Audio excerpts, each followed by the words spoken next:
millennials. This is the loosest in Australian wrestling, Adam Brooks. Hi, this is Mimic. This is 5-time the world's heavyweight champion, the Scrap Daddy himself, Scrap Iron Adam Pearce. This is Brian Alvarez, and you are listening to Wrestle Radio Australia. Welcome to the show, folks. My name is Josh Armour, and thanks very much for downloading Wrestle Radio Australia. This is our first episode. Oh, yeah! G'day, this is Big Brody Marshall. This is Brian Alvarez. This is Dean Brady of the Millennials. This is the Jurassic Punk Sid Parker. How many of you guys have heard the term kayfabe? Hello, doggers. This is Jay Hunter from OSW Review. This is Matt Grim Basso. This is the loosest in Australian wrestling, Adam Brooks. This is Scrap Iron Adam Pearce, and you are locked in to Wrestle Radio Australia. I in the game, I'm champion, I'm Triple H, Undertaker, I'm your maker, bury the brother like Kane. Ooh, 1-3, hit the tombstone, hit the choke slam on face. Ooh, yeah, like a macho heel, tell like country muscle. If you suffer like tomatoes, I'ma keep a couple models. Ooh, and you may call me HBK. When I'm tuning up the thing, you best be getting in my way. Ooh, yeah, I'm degenerate, I love it, yes, I love it. If you ain't down with that, then I got two words for you, suck it. Too sweet, put your fangs up. Too sweet, hold another cup. Let's be busy, 23, got me feeling way too sweet. I was trying to make chicken salad out of chicken shit, and it was just awful. I've turned chicken salad into chicken shit. I will continue to do so. Here I was, blaming AEW for feeding you chicken shit, knowing you mindless millennials would be eating it up as if it were chicken salad, when it's really been your fault all along. Make chicken salad out of chicken shit. People is as people does, that's all there is to it. Put a square peg in a round hole, just never seems to fit. And you This is Bianca Belair. Hey, this is Kevin Owens. Hey, it's Seth freaking Rollins. It is the man, Becky Lynch. It's Rhea Ripley here, and you're listening to Wrestle Radio Australia. Hello and welcome to Making Chicken Salad, the Wrestle Radio Australia show where we talk about everything going on around the world of wrestling. My name is Lachlan Albert. It is a pleasure to be back, and I am joined by a man who, look, you've got to give him a bit of a break. He only had 49 days to prepare for this. It's Todd Eastman. Todd, how you doing, mate? I'm struggling. I'm having technical difficulties, as you could probably tell if you're watching this. But we'll power through. We'll power through, my friend. That's exactly right. Hey, a little bit of audio lag never hurt anybody. We are going to be having a look today at, as usual, all the news going on around the world of wrestling, but significantly tonight, we're going to be reviewing Slam Pro Wrestling League 13 coming out of Canberra. We've been really impressed with the shows that Slam have been putting on, especially over the last year or so, since Rage in the Cage was such a massive event to keep up with. Slam have really been going from strength to strength, so I wanted to showcase what they're doing. If you want to be part of the conversation, let us know what you think of any of the things we're talking about. Head it on over to twitch.tv/Wrestle Radio Australia. We're here every Thursday night from 8 p.m. And, we love getting your thoughts, as well as you can leave any thoughts that you have on the Facebook at Wrestle Radio Australia or Wrestle Radio AU on the other social media. Todd, before we kick into gear about Slam Pro Wrestling 13, first thing to mention, because this is always a highlight for me, free on YouTube. Go to YouTube, search for Slam Pro Wrestling League. You can watch this entire show for free with pretty good production, I want to say. I was really impressed with the quality of the cameras they had, the use of the different angles that they had going on through this, the way that the interstitial clips were stitched in, so we got sponsorships and everything as part of it. Like, this feels like a really professional product to be on YouTube for free. Yeah, 100%. I mean, we'll talk about it when we review the show. Just the way that they've presented it is very, very professional, and it's different to everything else that we're seeing coming out with it when, like, streaming wise and stuff like that. So, but yeah, really, really good, and unbelievable that it is for free, especially when you got some numpties out there trying to charge $23 for absolute shit. Oh yeah. And I'll also add in the fact that it was really well attended. These Slam shows have been insanely well attended just for, their regular shows. So this show pulled in 800 plus, And not only that, they're doing that in Canberra. I ran the numbers quickly while I was watching it, just out of interest. And when you factor the population of Canberra in, like, I know it's not a perfect match because people come from Sydney or whatever to see it. Yeah. But Canberra is not a big capital city, right? You've got, like, Newcastle is bigger than Canberra, right? So it's, not only is it one of the smaller capital cities, there's non-capital cities that are bigger. The equivalent of getting 800 people in Canberra, like, in terms of scale, is getting over 9,000 in Sydney. Like, if you do the population numbers, like, the same percentage of the population showing up would be 9,000 people in Sydney, compared to get 800 in Canberra. Like, that's the difference in size. So, the fact that they are getting these numbers for their regular shows, and like we've said, Rage in the Cage was insane at the end of last year, and the fact that they're doing it again at the Australian Institute of Sport is going to be off the hook. But it speaks to the quality of the product they're putting out. It speaks to how well they're able to retain the people who are coming through, and it speaks to the quality of work that they're putting on in the ring. And I was thinking about this at work today, where they're really knocking on the door of the number 2, maybe number 1 promotion in the country at the moment. Like, you can't really argue it when you look at, like, MCW, because they sell out every show. They do all that, to the point now where they had to get a building next door or down the road to be able to stream the show so more fans can go to that show. But when you look at stuff like PWA, they're really knocking on the door of PWA, like, fighting for that sort of, like, number 2 spot at the moment. Yeah, I think that PWA is definitely more of the wrestling fans promotion when compared to Slam, right? Like, as you know, you and me and the kind of people who I expect will be listening to the podcast, we're kind of much more tuned into the style of wrestling they do at PWA. But the fact that Slam is getting 800 people through the door for a show that's called Slam 13. Yeah, right? It wasn't even like when I'm going to make the show, I was just like, oh gee, what do I say? What do I say we're reviewing? What's it called? It's just like, it's not called anything. It's not called anything. It's just 13. Well, fair enough. Yeah. So, I mean, yeah, we've absolutely got to recognize that Slam is positioning itself as one of the top promotions in the country, without question. And I think the opening match for Slam 13, like, you don't get kind of a bigger match than this. Adam Brooks and Mikey Broderick, 1-on-1. Like, that's just a main event, you know?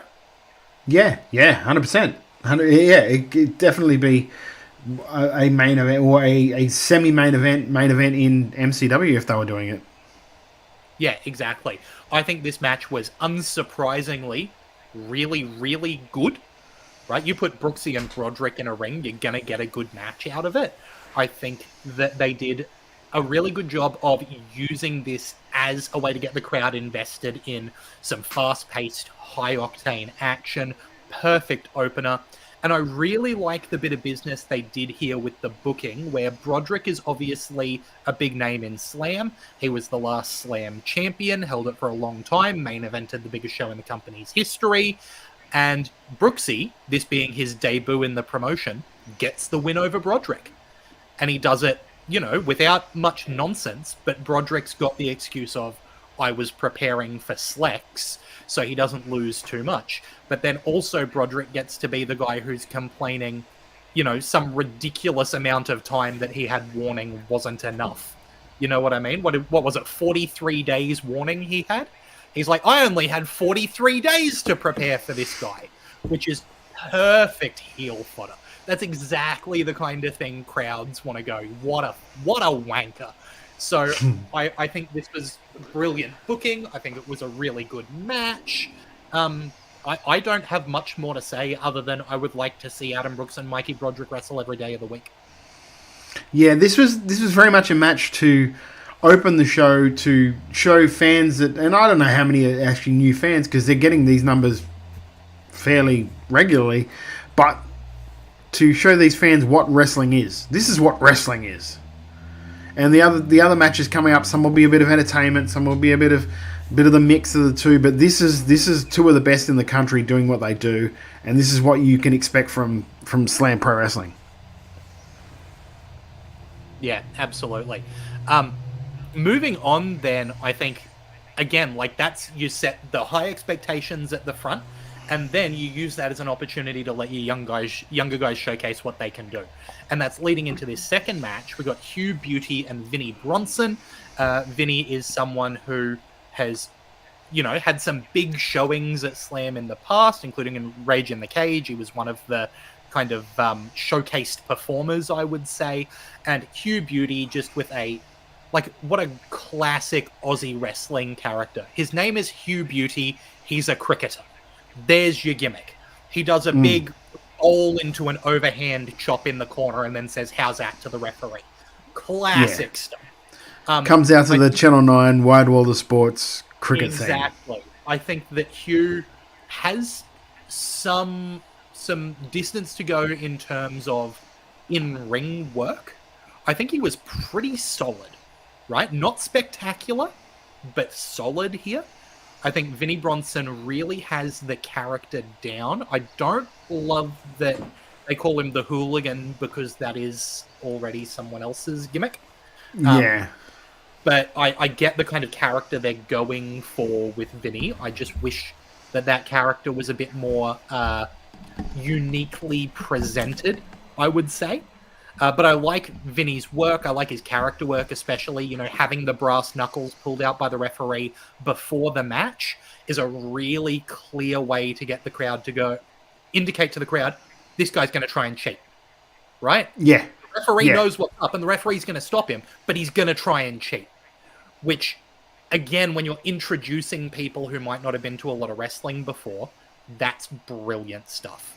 Right? Because obviously they want to cheer for Hugh Beauty because he's called Hugh Beauty. But then you go, by the way, Vinny is a cheater. And that's how he's going to try and win the match. I think that there were some moments in this that dragged for me. But I think the storytelling was well done. I think I would have preferred to have Vinny win here. I know you don't want to have too many heel wins in a row. Because I think, Brooksy opened the match with a win for the good guys. And then after this, you've got bad guys win, bad guys win, bad guys win a few matches in a row. But I feel like the crowd would have been behind Hugh either way. And putting some more of that heat on Vinny would have been good. Whereas it comes out looking like Vinny, even when he's trying to cheat, can't get the job done. So I didn't love that element of it. What did you think, Todd? I'm actually going to disagree with you. Because I think Vinny is the type of guy that could come out every show and lose and still keep his heat going into the next show, just because he's that strong a character, and it's a testament to the work he's done putting into working and developing that character that he can do that. The good heels can do that. The good heels can come in every month, still lose, and make you forget that they lost when you're coming into the next show, and just want to see you get your ass kicked. So and really, a win for Bronson on Hugh doesn't do a hell of a lot for him. It does a lot more for Hugh knocking off Bronson. So, yeah. I thought it was a good match. Plenty of character. It's what they had to do. They had virtually two prototypical sort of your Aussie cricketer against your English football thug, which is great. It's made for 1980s TV wrestling matches. It's perfect. It's one of the things I really do like about this. I even like the fact that the referees wear the old WWE referee, the little bow tie and with the I love that. I absolutely love it.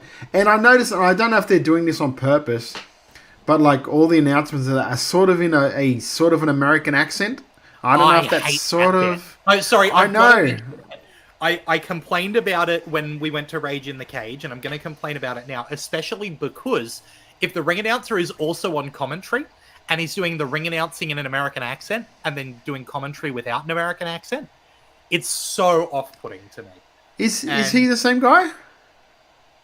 I'm pretty sure. Okay. I didn't know, but okay. Yeah, I don't know.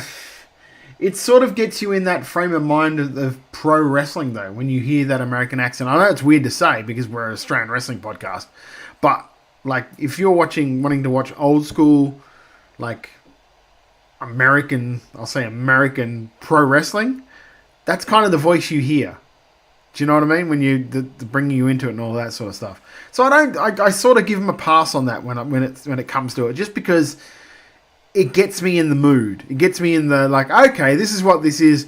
Good old Southern wrestling. Do you know what I mean? That's what it felt like when I hear all that it stuff. could have been called Saturday Morning Slam, and that would have been fine. You know what I mean? Yeah, 100%. I think that I totally understand where you're coming from, and this is just maybe like a weird thing for my brain. If exactly that ring announcing had been played pre-recorded over the speakers, wouldn't have a problem with it.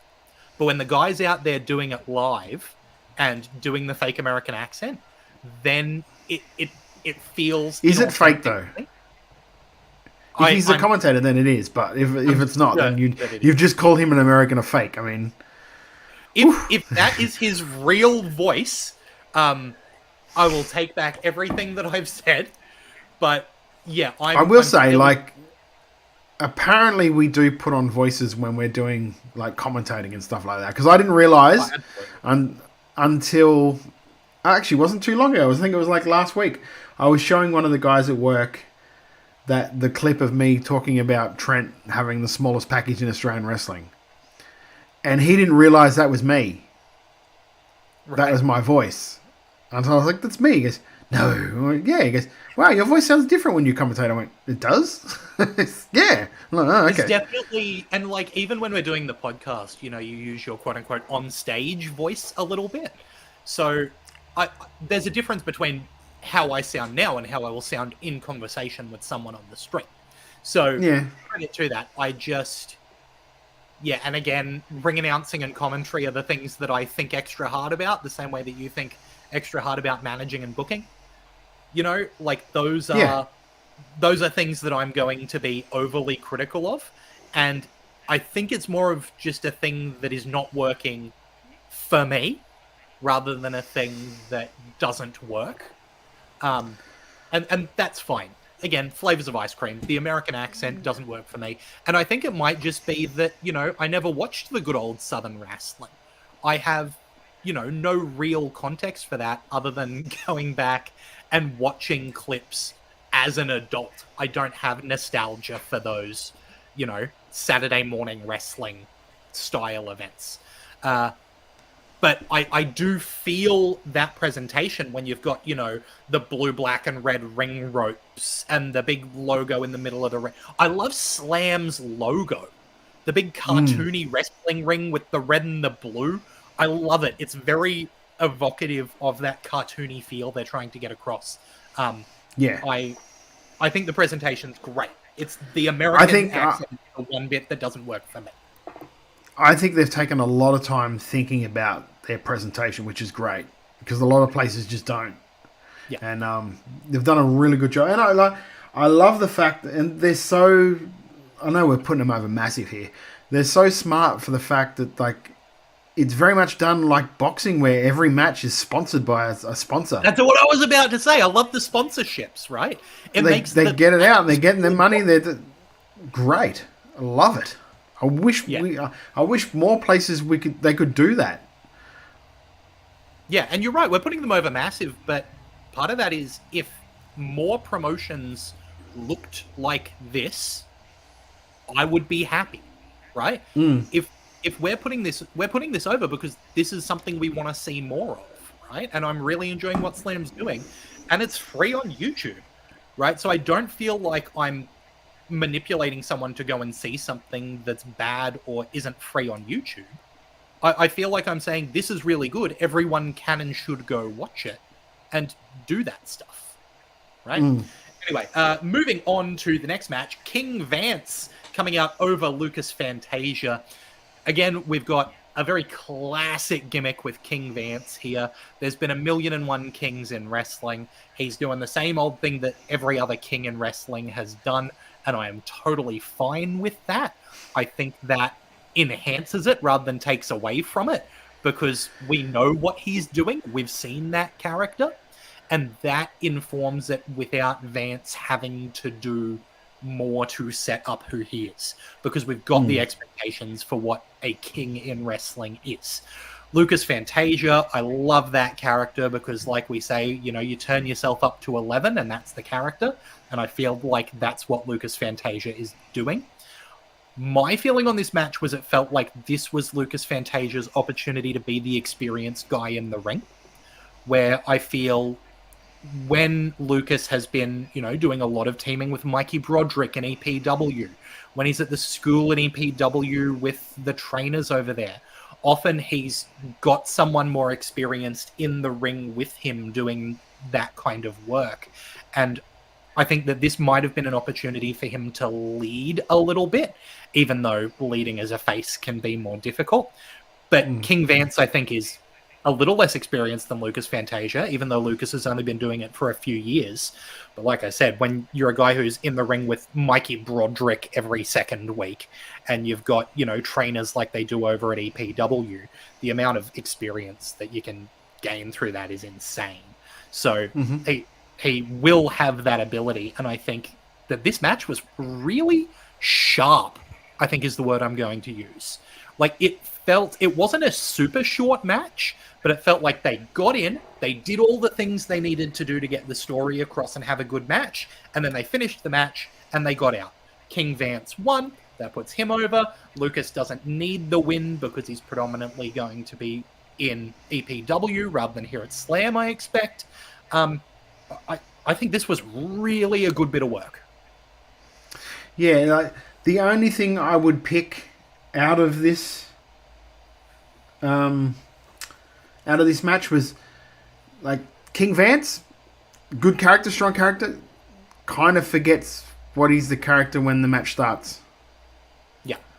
It's that classic thing that... Yeah, it's a classic thing I always talk about. Like, when the bell rings, they become wrestler. Whereas, like, Fantasia stays in character. Like, Hugh stayed in character. Vinnie Bronson stays in character.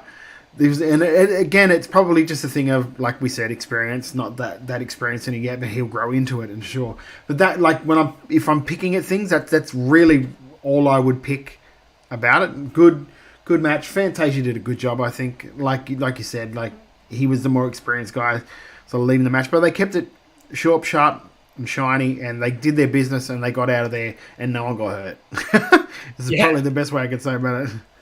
And I had a look at the timing on this match because it ended up being a similar length to the Hugh Beauty Vinnie Bronson match, but for some reason this just felt really snappy.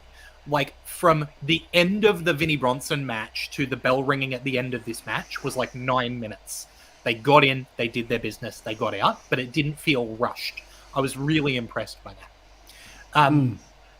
Now to something that people might be ready for us to crap all over that I really, really liked, right? And I've been saying it for a long time. Make the Natural Classics heels. Make them shit-eating assholes who know how good they are, who believe that they are good-looking, athletic, great wrestlers who don't need anyone's approval, and then put them in there against guys who are likable and have them wrestle rings around the likable guys. And you've got perfect heel tag team there. I so preferred this to everything we've been watching the Natural Classics do in MCW, because it felt like there was a reason for them to be stone-faced jerks who did good wrestling moves. I think the Dropouts are perfect opponents for that. Scotty Green and the Tuck Man are fun. I don't necessarily think that Scotty and Tuck are the best workers in any given locker room. I think that especially Tuckman is improving at a rate of knots, but the Classics can wrestle them up. There's not a question about their ability in the ring. And so I think this let the Classics be jerks, which fit them better. It let the Dropouts be the character focus of the match, which is what they're better at. And I think overall, a good tag team match came out of this. I think it was the right decision to have the Classics win, even though the kind of tag team scene for Slam doesn't need the classics as top guys, considering that the tag champions are the Velocities, and I don't need Natural Classics Velocities to be the tag match at Rage in the Cage 2, considering it was the tag match at Rage in the Cage 1. But I think the match was good. Yeah, but it probably will be. Look, there's a tiny little part of me that thinks, considering that, Mikey Broderick's involved, so he knows the right people to talk to, if it can be Velocities versus Untouchables at Rage in the Cage, I'd pay my dollars. Yeah. I think, and this is the thing that I guess I'll say about, like, I think MCW and Slam have been booking them very smartly, where they've been putting them in with guys with tons of charisma. Yeah. So it's sort of like it covers that part. Do you know what I mean? It covers that part. The wrestling will take care of itself. The only thing I'd pick about this match is that they should have maybe cheated to win. Even though they're heels and they can be better wrestlers, still cheat to win just because you can. Win if you can, lose if you must. Always cheat. Exactly. I think the dropouts play really good underneath babyfaces. Babyfaces in peril. I dig that. You can tell that they're still working some kinks out just through some ring positioning and when they were setting up for finishes and etc. Stuff like that. Stuff that I could pick out anyway, because they're still working out the kinks here. But they'll be good once they actually team more. I don't know how much more they'll team as a tag team, just for the fact that a lot of companies seem to just want Tuckman and not the dropouts. So that could hinder them as a team. It's not necessarily a bad thing for Tucky, because he's getting booked left, right, and center as Tuckman. Scott Green is also a really good worker too. Like, it's out the PWA training system. So there are always going to be good workers that come out of the PWA training system. And again, Scott Green is like not someone who's got a ton of experience under his belt. No, right? He was a dingo. A year ago? Something 2 like years that. ago? Yeah. It's a very New Japan system they have over at PWA. It is. Where you're a green dingo, and then all of a sudden when you stop, when they think you're ready for shows, you develop a character. Suddenly you're someone. Yeah.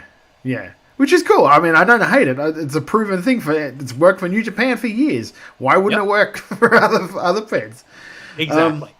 But yeah, it was a good it was a good match because they put in they like the classics make up for what the dropouts. I'll jump in and say that Scott Green had his first match, according to Cage Match, at Newey Pro at the start of 2021. So 3 and a bit years since the start of his career. Like, not a massive amount of time. No. Considering that 3 years would have been... I don't think he would have had a hell of a lot of matches in those 3 years. No. Because as Green Dingoes, they don't get a hell of a lot of ring time, really. But what I was saying... His first match, under the PWA banner was last year in September, right? Yeah. So, there you go. What was really good about this match for me, and we talked about it earlier, is that the Natural Classics made up for what the dropouts lacked in wrestling. The dropouts made up for what the Natural Classics lacked in charisma and personality. So that sort of meshed really well.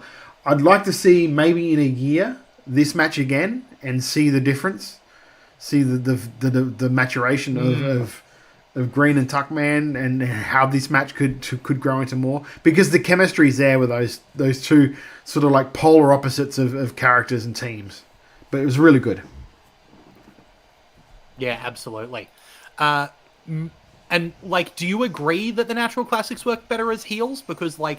To me, the difference is night and day, right? Yeah. As faces, they do absolutely nothing for me. As heels, while I still think the charisma is missing a little, it just works so much better. Yeah, it does. It makes up for their lack of. Yes. Yeah, the lack of charisma is a feature more than it's a bug. in that side. Yeah, because it gives them more reason, gives the fans more reason to not like them. Yeah, like exactly. It's easier to hate someone that you just like. Look at this dude; he's boring as fuck. Why would I like this guy? Yeah, as opposed to a babyface going, "Oh, he's boring as fuck. Why do I like this guy?" He's boring as fuck, and also he's telling me how good he is. Like, yeah, huh? Right. So yeah. I really like that. Following this, Dan Archer and Jimmy Townsend put on what I thought was a really good match. Jimmy Townsend, trying to follow that thief gimmick of stealing the moves, being a little bit cheeky, while Dan Archer is a well-known heel around these parts, being just a jerk, trying to cheat at every opportunity nefariously, while Jimmy does it in a bit of a cheeky way. This one really went the distance. I was surprised how much time they gave. Well, maybe not surprised how much time they gave this, but impressed with the amount of time that they gave this. Dan Archer is really good. Jimmy Townsend is like, there's no question. He's PWA Tag Team Champion for a reason, right? Like, these two are really good in ring. It's nice to see Jimmy get a singles opportunity near the top end of the card in a long match. And Dan, I think, is one of the more underrated wrestlers in the country. I really liked Jimmy trying to steal the finishes and not being able to, and then Dan eventually getting the win. Again, I think there could have been a little more cheating from Dan to get the win. But overall, massively impressed with this match. I thought this was really good. Yeah, Dan Archer needs to get out to more places. I want to see him working in more feds because he's like you said, he's one of the underrated talents, unheralded talents, let's say, of Australian wrestling. Because the guy has got great size, a very strong character, can obviously wrestle really, really well. I think by the way that the commentary team were talking, I would say it's like at the Slam Training Academy, it would be Dan Archer, Luke Watts, Mikey Broderick that are the teachers there. Okay. So he's obviously one of the ones guiding like all the and he's guys obviously committed to wrestling because he's got to live his life every day with that haircut, right? Yeah. Well, some of us we just go with what we have to and what we can. If I had hair, I'd probably have a haircut like that. I don't have it anymore. I had a haircut like that when I had hair. Wow. Well, there you go. But yeah, it was a really, really good match. Jimmy Townsend's come along in leaps and bounds since finding this thief character. I enjoy it so much more than the fucking Traveller. Yeah. So much more than the Traveller. Oh, yeah. It took him a while to find his sweet spot, but I think he's found it now and it's really, really good. Like I said, I think Dan Archer should be everywhere else. Get him out there. Like MC Dub booking, like get him into the ballroom brawl and have a look at him. I don't know if there's any spots in PWA, but have a look at him. The guy can work, and it's really, really good. One thing I was going to say, too, because I don't know if it's already happened or if it's going to happen. I know Hugh Beauty was going to be on a Riot City show, tagging up with Banjo. So nice. I'm not sure if it's happened. That's a good pairing as well, Banjo. Yeah. I think it might have already happened. But that's again, great getting out there and getting experience in other places and learning from other environments. I'd love to see Dan Archer like working a match in RC Dub. I think that'd be great for him. He'd work really well with that crowd too, because that crowd eat up the interaction when you can interact with the crowd like and that's another thing that we remember I talked about earlier. When the bell rings, you forget that you're a character and you're wrestler. He doesn't do that. He works that crowd. That I demand complete silence when I wrestle. That's the bit I was going to shout out is like, oh, the crowd's a bit quiet. Here we go. Like, he nails it. The other thing that I really enjoyed was the amount of levels that they had in the match where if you are not someone who's into wrestling, if this is your first show, him screaming, I demand complete silence, you're like, okay, this guy's a dick, right? But if you are more familiar with it, there was a lock-up early on where Dan Archer went to pull Jimmy Townsend's hair. So if you're someone who knows Jimmy Townsend and knows that up until extremely recently he had long hair, and Dan Archer normally does that hair pull to drag someone back into the corner, you can see him working on that instinct, but then not being able to do it because Jimmy's had a haircut, and then Jimmy does the hair pull on Dan, is like having those levels within the match is so good. Yeah, I loved this, and I feel like this is a match to go out of your way to watch, just personally. Especially if you're booking a company where you might want to invite Dan Archer to be on your card, because that guy's got it. That guy's got it. Moving on, where we've been talking about kind of the experience from Archer and Townsend, we've kind of got the opposite end of the spectrum here with a women's match. Winnie Reed, the Mosh Pit Bunny, getting a victory over Maya Maddox. Now, these are two women from the Slam Pro Wrestling Training Academy, and they had the unfortunate spot on the card of being the P-break between Dan Archer and Jimmy Townsend and the main event no DQ match. And yet I think they pulled a really, really good match together, considering that these are both young women without a whole lot of experience. I loved Maya Maddox's presentation, right? I feel like she's someone who will grow into it more as she gets the ring time under her belt and the time in front of crowds. But immediately she knows what she's going for, and she's moving in the right direction to immediately come out, and everyone gets first couple of moves. We're like, okay, I know who she is. I know what to expect from her, and I want to see someone beat her. Right? Winnie Reed, the Mosh Pit Bunny character, I'm not 100% sure on. Like, I want to know what that means, other than I wear metal shirts and also bunny ears.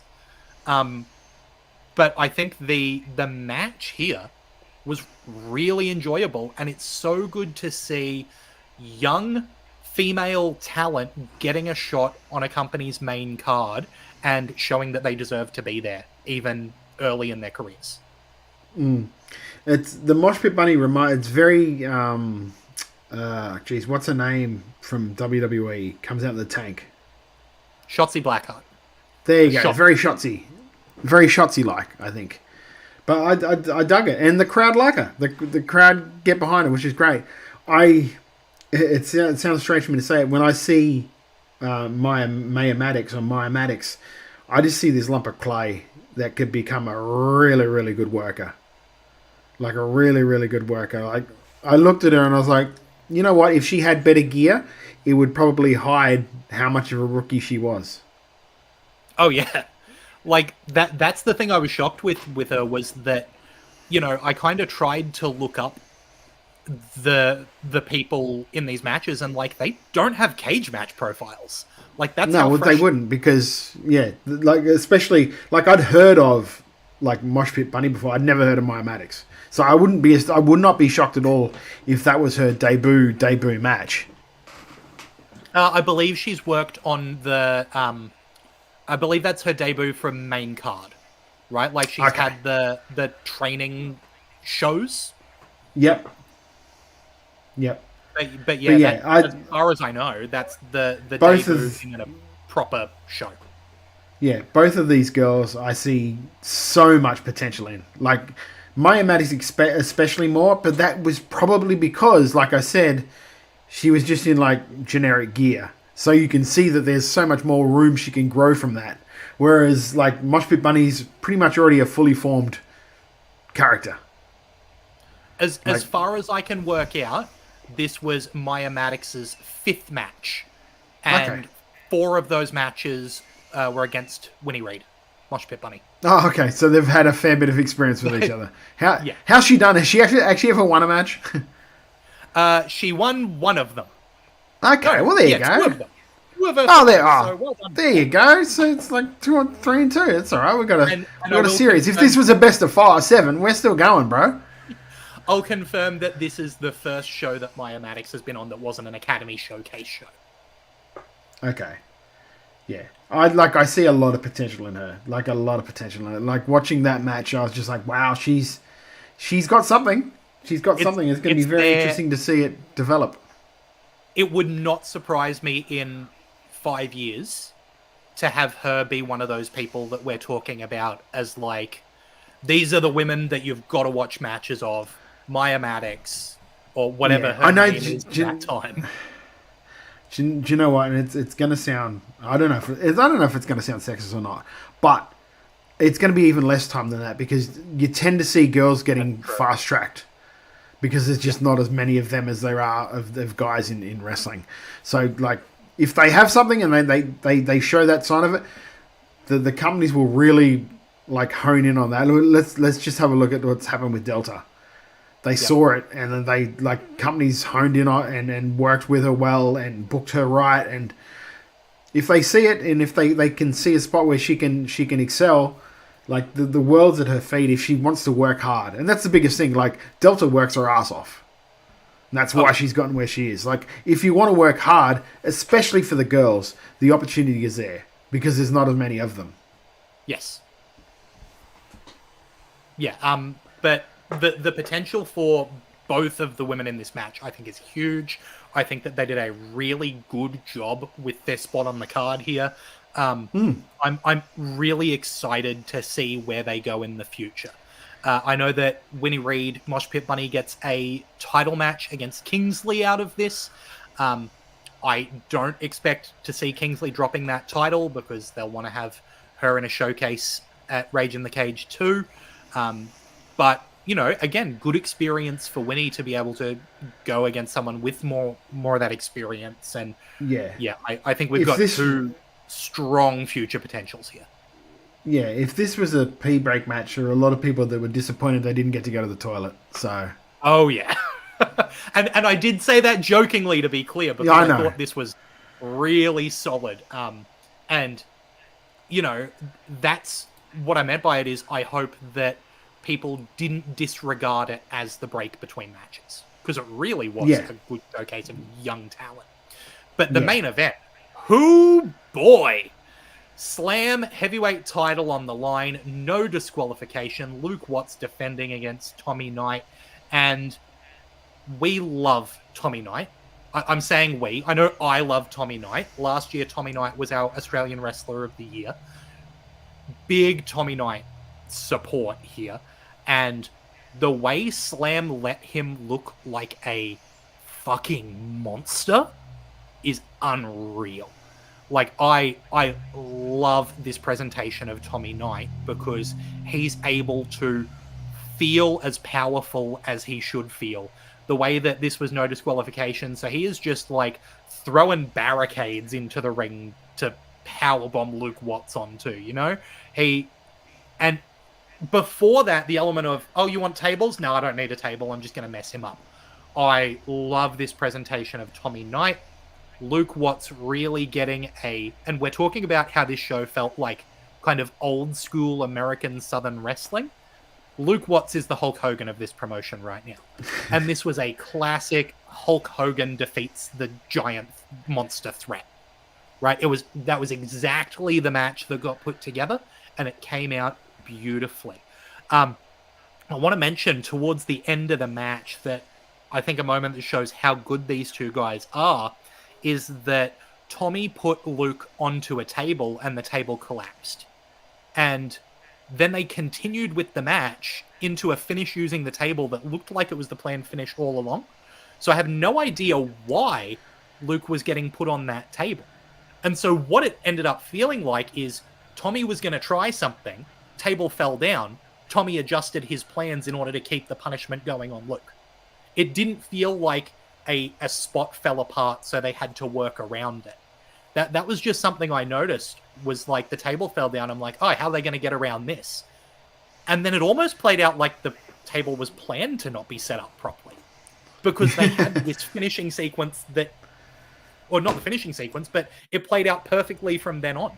So either they're working 3 layers deep, or these guys can just, you know, wrestle on autopilot 5-star quality. You know what I mean?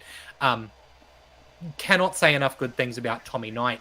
Luke Watts, I think, is the perfect Hulk Hogan for this company.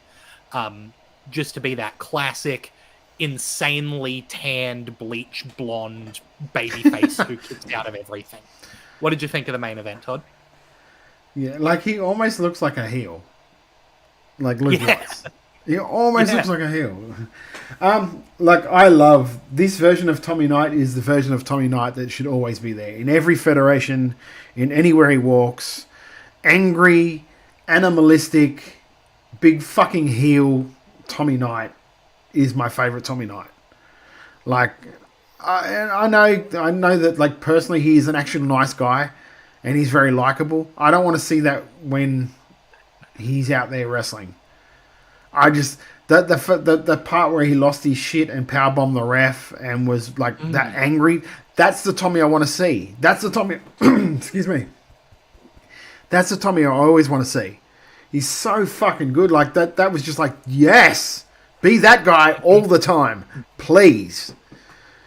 But and then when you see that as a fan, you're going, Jesus Christ, what does the other guy have to do to survive this match, let alone come out as champion, right? Yeah, exactly. Really good spots. The only thing that kept like in my head because it's wrestling, I'm like they kept having the chair around the wrong way, and I'm like they're gonna bust each other open real soon because like a little inside baseball. Always, if you're going to hit somebody with a chair, and please don't do this at home. Do it with the part that you're actually supposed to be sitting on, not the other side that's concaved in, because there's so many little edges that can catch you and cut you. And I just kept seeing them hitting each other with that side. I'm like, what are you doing? Turn it around! I thought this match was great. It was exactly what they wanted it to be. I want to mention the chair. How good is it to see a grey-blue, like light-coloured steel chair? WWE 1990, 1980s style. I love it. Where the hell do you get one of those chairs? I don't know. The effort that they went to get the right chair for it to be classic 90s wrestling. This is the steel chair. Yeah. Do you know what it is like too? Because it is really a family, like, fed. A family-friendly promotion. It's a family-friendly promotion. That's the stuff that the kids' parents will remember as being kids. That's like automatically identify with. Oh shit! Okay, steel chair. Like they automatically identify that. If they were watching wrestling as kids, they will automatically identify that. And same thing with looking at the ref wearing the light blue shirt with a bow tie. Automatically think. This is what wrestling is because this is what I saw when I was a kid. So those kids will have the memories that fair. It's a whole bonding experience, which is fucking awesome. I love the little thing again. The little things about this Fed that I love. The match was great. Like Luke Watts is a good worker. Again, that's somebody who, like Dan Archer, I would like to see like test the waters other places. I don't know if he would be so over as a face in other places because I think. The presentation looks heely. Like anywhere else you would think the Hope from the top rope, flowing blonde hair, like incredibly almost orange tanned.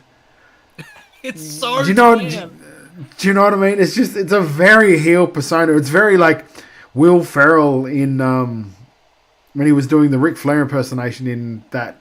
What's that show? Yeah. Eastbound and Down. Yeah. It was very, very much... When I first saw him, that's what I thought. I thought, is he doing a Ric Flair impersonation? Like, when I first saw Luke Watts. But obviously, like, the fans love him. Like, huge pops when he came out. And does his job perfectly well. And, like, they had him and Dan had a really good match at the Hitman show. Stampede. For APW. In the dark match. Yeah. Had a really good match there, too. So, like... I'd love to see Luke Watts getting more opportunities other places. I could be wrong about this. Yes. I could be wrong about this. I have a weird memory that Watts and Archer, and I know we were talking about Archer before, and this has just occurred to me. I feel like they may have been announced for the Ballroom Brawl. Which, I think you're right. Yeah. If that's an opportunity for them to get in front of more people's eyes on a big stage and, you know, see how well they can perform in that style of match, very quickly we could be seeing them more and more in lots of different places. So if you want to be able to say that, you knew that they were the future of Australian wrestling before it was cool, head on over to YouTube, search for Slam Pro Wrestling League. You can find Slam Pro Wrestling League 13 for free on YouTube. Also make sure you go and follow Slam Pro Wrestling League on Facebook and all of that stuff. But really, there isn't much of a reason not to be watching a show like this when we can talk about how it feels like this enjoyable, old school, well-produced show that's just free on YouTube. It's a couple hours. Watch it whenever. Yeah, it's and like it sounds weird me saying this now with the way our production has been going tonight. The only drawback I had for this whole show was that there was sound issues, like a sound lag between. They were obviously running two channels of because I had the same issue sometimes when I used to cut wide bay shows together. That just matching up the sounds, syncing the sounds between the two cameras. Yeah. Like that is literally the only issue I have with the show, because everything else was perfect. Lighting was great, announcing was good. The only thing was that sound sort of thing. The especially quality of the cameras they used was great. Yes, but and I think it could be the issue, and I'm not sure, because I'm not sure if I ever solved the problem with wide bay, is that some cameras shoot a certain frames per second, different to other cameras, and you sort of have to adjust them so they're all three cameras you're using are shooting at the same frames per second. Otherwise, you can sync the sound up, but as it eventually as the show goes along, the sounds get different because because that was the main problem I would have when I was trying to sync shows together. It was doing my absolute head in.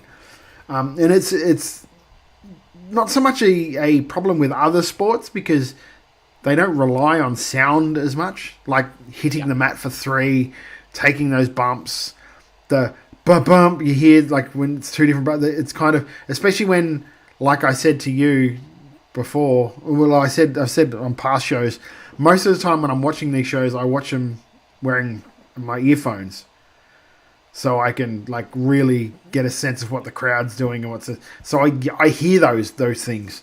That is literally the only issue, and I'm sure they'll sort that out, because the one thing I've noticed about this company is they seem to be perfectionists, and they seem to want the perfect package, and that's fucking great.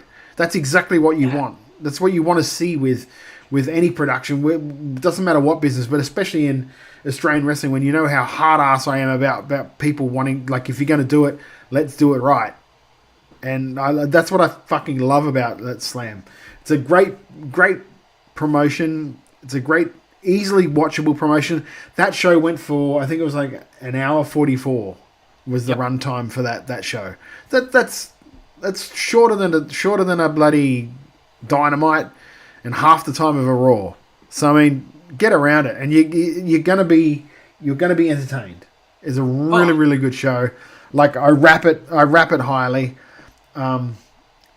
They've got some young people that are coming through that as you'll see grow over the next however many shows that they keep putting up on YouTube, and I hope they keep putting them all up on YouTube, because I know I'm going to be watching all of them from now on, because this one, if I wasn't a fan of them before, I'm sort of a fan now. I want to keep looking. No, it's not a, sorry, we're going to look at, sorry, it's only made it. Can you say that name, because I can't say it? Bambajikin in the chat says sound quality on YouTube might have been an issue, but the sound in the venue is louder than most jet engines. And I'll jump in. It's Todd isn't saying that it's about the quality of the sound, I don't think.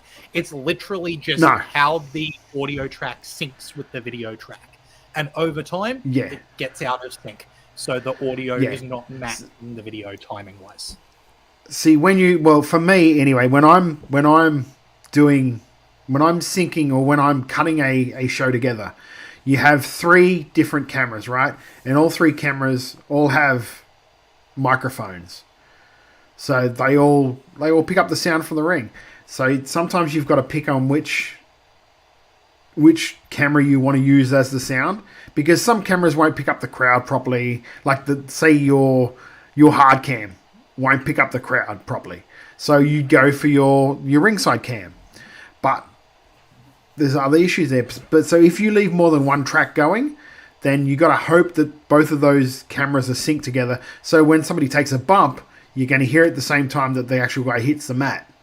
And when the referee hits the mat for 3, like as his hand's coming down, you're not hearing that thump. That's going to throw you off when you're watching it, as a watching experience. That's what I mean by it. Like, I'm sure the sound in the venue would have been unbelievable for some of those pops, because it was the crowd. Then that's one good thing too. The crowd play along. That it's not a smarky crowd. It's a crowd that are there to enjoy themselves, and that's what you love to see. So yeah, massive raps for Slam. Absolutely. And as mentioned, Slam Pro Wrestling League on YouTube, worth a subscribe as well, because like we're saying that this show went up 5 days ago for a show that was on, a week and a half ago? And you got the whole hour and 45-minute show on there free. Not only that, we're talking about the massive Rage in the Cage that happened in December, I believe it was. That's on there for free as well. That's like 2.5 hours, like, that's the WrestleMania for Slam, and it's free on their YouTube. Insane. So I really, obviously we've been very positive about this show, so make sure you get amongst it. And look, if you like the sound of going along to it, Rage in the Cage 2 is coming.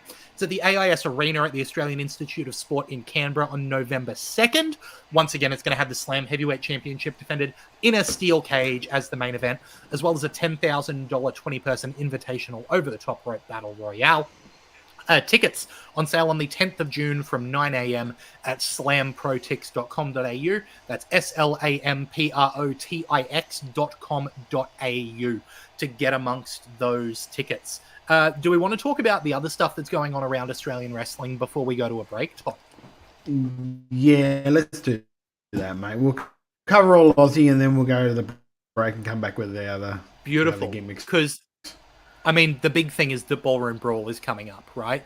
We got to acknowledge that Saturday the 15th of June, Ballroom Brawl at MCW, you cannot get a ticket. It is sold out. So if you want to stream it, you can go to streamhorizon.com.au, grab it for $4.95 there. It'll be live from 7 p.m. Saturday the 15th of June.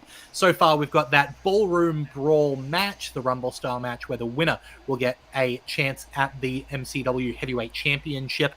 There's also going to be an 8-man tag match with the Icons and Jarvis up against Caveman Egg, the Natural Classics, and Tommy Knight.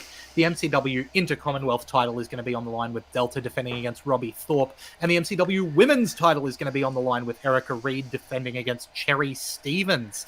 And if you are in Melbourne and you're really bummed that you didn't get tickets, I've got good news for you. There is a watch-along fan event and meet and greet for just $10 at the Thornbury Tap House. There's going to be multiple big screens showing the live stream from the Thornbury. Plus, there's going to be special Ballroom Brawl-themed drinks and food, merch, appearances by MCW wrestlers. There's going to be prizes to be won and more.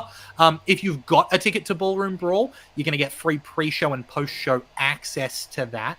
But either way, and that's an all-ages event, by the way, you can go to mcwtix.com.au,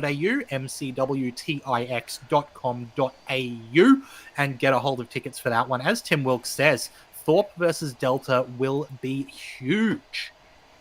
I mean, like we were saying, some of the people that are in that Ballroom Brawl, that's going to be a cracker of a match. Yeah, like it's their mania. Yeah, so exactly. Get around it. And in Melbourne this weekend is Save the Renegades of Wrestling, Sunday the 9th of June at the Northcote Theatre on High Street at Northcote with doors at 6:30. You got your public holiday. Yeah, beautiful. Everywhere but us. Public holiday, you bastards. Everywhere but us.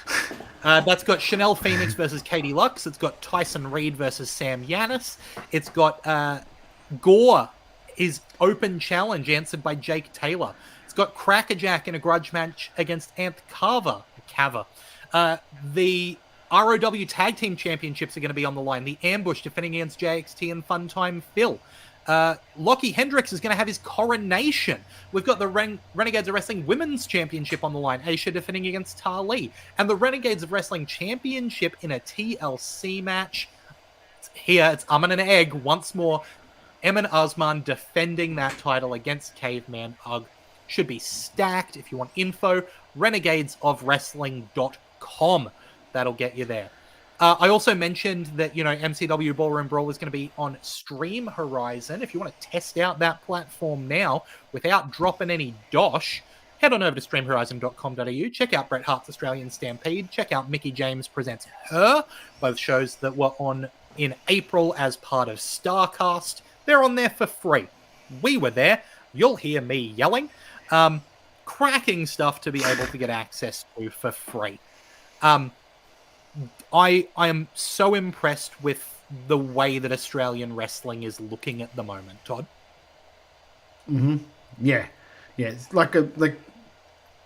it's taken 3 years, 2 years after the pandemic, and now we're back to where it was right before the pandemic. Right before the pandemic hit, we were at this level here where it was just like, wow, Australian wrestling's just about to take off.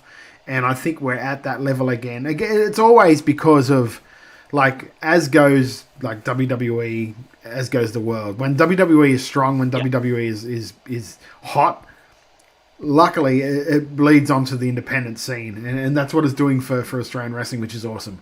So it's more fans are getting turned on to the local product, and seeing that the local product is as good, if not better, than what they're watching on TV every week. So, yeah, it's amazing to see. I love it. And a little bit of self-promotion here because Todd and I are both involved, but Wide Bay Pro Wrestling Rampage is going to be on June 15th. That's the Saturday night at the Brolga Theatre. So far announced for that show, an eliminator for number one contendership for the interstate title with Jack Tarr, Roberto, EC Diamond, James Yeager, and Christina Cade. As well as that, there's going to be a Brute Force Championship match with Chuck Slater defending against DJ Zaddy.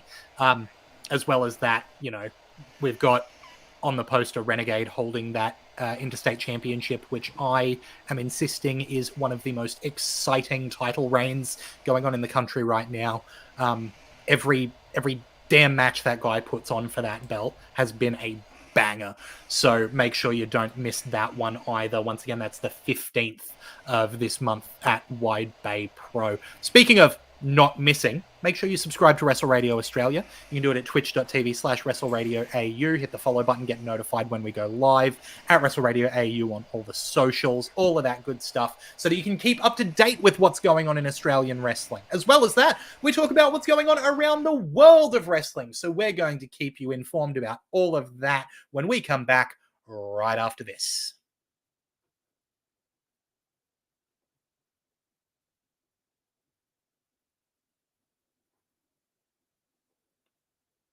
I don't know if Todd's dropped or if I'm dropped or what's going on. Oh, it's just me. Looks like I'm cutting to an ad all by myself. That's not usually how this goes. Enjoy editing this, Todd. Yeah, he's just fully disconnected. We got all sorts of stuff that I can put on, right? I'm just vamping here. You guys love a good vamp, right? Who have we got there? Yeah, Tim says Todd gone. He normally doesn't put me in charge of this, and for good reason. Right. Let's just play this. Hey, Toddy, this is Wheeler Yuta. Your uncles told me you're a big fan, so I just wanted to thank you for that. I appreciate you. I appreciate you cheering for me, rooting for me, giving me all that support. Sorry I don't always come out on top, but hopefully one day I'll win a championship for me and for you, buddy. Also, I hear you're Australian. I hope you're big fans of Aussie Open. I think Kyle and Davis are awesome. They're two of my favorite wrestlers, so hopefully, even though I don't have any gold around my waist, they have some right now. So hopefully they're making you proud as well. But thanks for all the support, Toddy. I'll try to win one for you at Wembley.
What the fuck's going on here?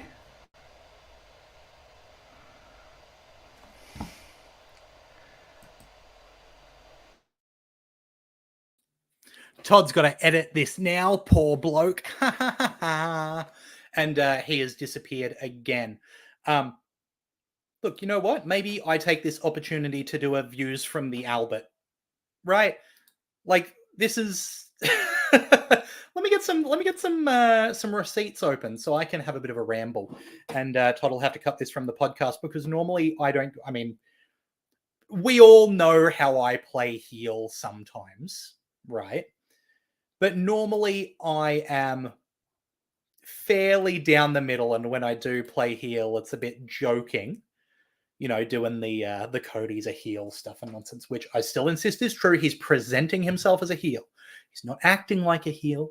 The look, the presentation, it's presented as if he's a heel. He's not a heel. He's presented as one. But we play that up so that I can be, you know, the yuck. Lachlan's a bad guy here, but yeah, Toddy's just restarting his laptop. So I'm going to take this opportunity to be the Eastman for once and get some heat on myself because, bugger it, I haven't had a chance to do that before. It looks like, you know, there's only half a dozen people here and it's going to get cut from the podcast.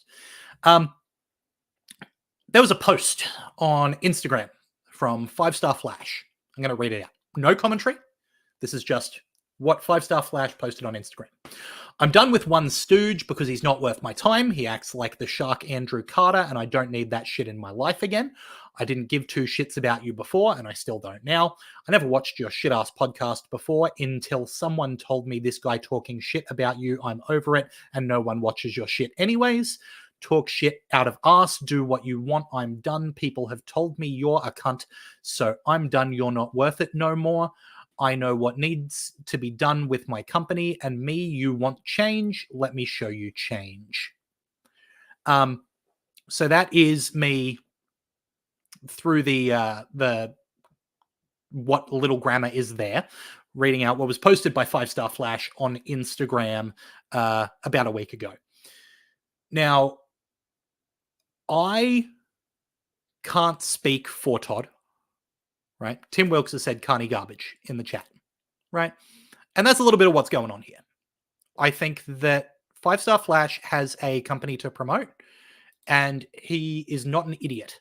He knows that, you know, there's some famous phrases around the world, like no publicity, no such thing as bad publicity. In wrestling, we say controversy creates cash, right? I think, and I could be wrong about this, but I think he is getting his name out there. Anytime that he gets mentioned, you know, that's potential viewers who are thinking about his product. So good for him. And I'm going to give full respect because, again, I don't put my body on the line in a wrestling ring. I don't. So anyone who does, inherently, they're tougher than I am, right? I've got different stuff going on, right? I don't expect that they would be able to teach special needs kids, but I have full respect for anyone who gets in there and puts their body on the line to entertain fans. Truly, 100%. Again, I'm just reading this comment. Tim Wilkes in chat says, Money Mark who books matches, not shows. Right? I obviously work with Todd very closely. I know Todd's thoughts on this. He expressed them pretty clearly last show, didn't you, Todd? Am I back? Yeah, you are back. I know Todd's thoughts on this. He expressed them pretty clearly. You're a little bit lagging, I'll tell you that, Todd. Hang on a sec. Hang on, my sound's gone. You keep talking, I'll work it out. You're doing well, by the way. Sorry about this. Thank you. I appreciate it. So again, not a wrestler, not a promoter, not a booker, not a manager. I am not really part of this world, right? I do the reviews, I do the ring announcing, I do the commentary. I try to immerse myself in it as much as possible, but I know that when it comes to running a business, I don't have that information. I don't know what it's like to be wrestling in a ring. What I do know is what companies in Australian wrestling look like. So I can say from an outside perspective what it looks like when I look at Future Wrestling Australia. I can say from an outside... Toddy, could you get the audio going? Because I'm hearing myself and it's sending me. I'm sorry. I'm trying to work it out here. I'll keep ranting. Once you keep ranting. I'm so sorry. Earphones going. You're all right. I'm about to get myself in some major shit, I think. So I'm just saying this from the perspective of an outside observer who looks at a lot of Australian wrestling. And I don't see 5-Star Flash on cards outside of Future Wrestling. I don't feel the need to watch Future Wrestling because the talent on the shows... I'll be careful with what I say here. There are some great talent on FWA shows. I am not interested in the long-term product that FWA is putting out.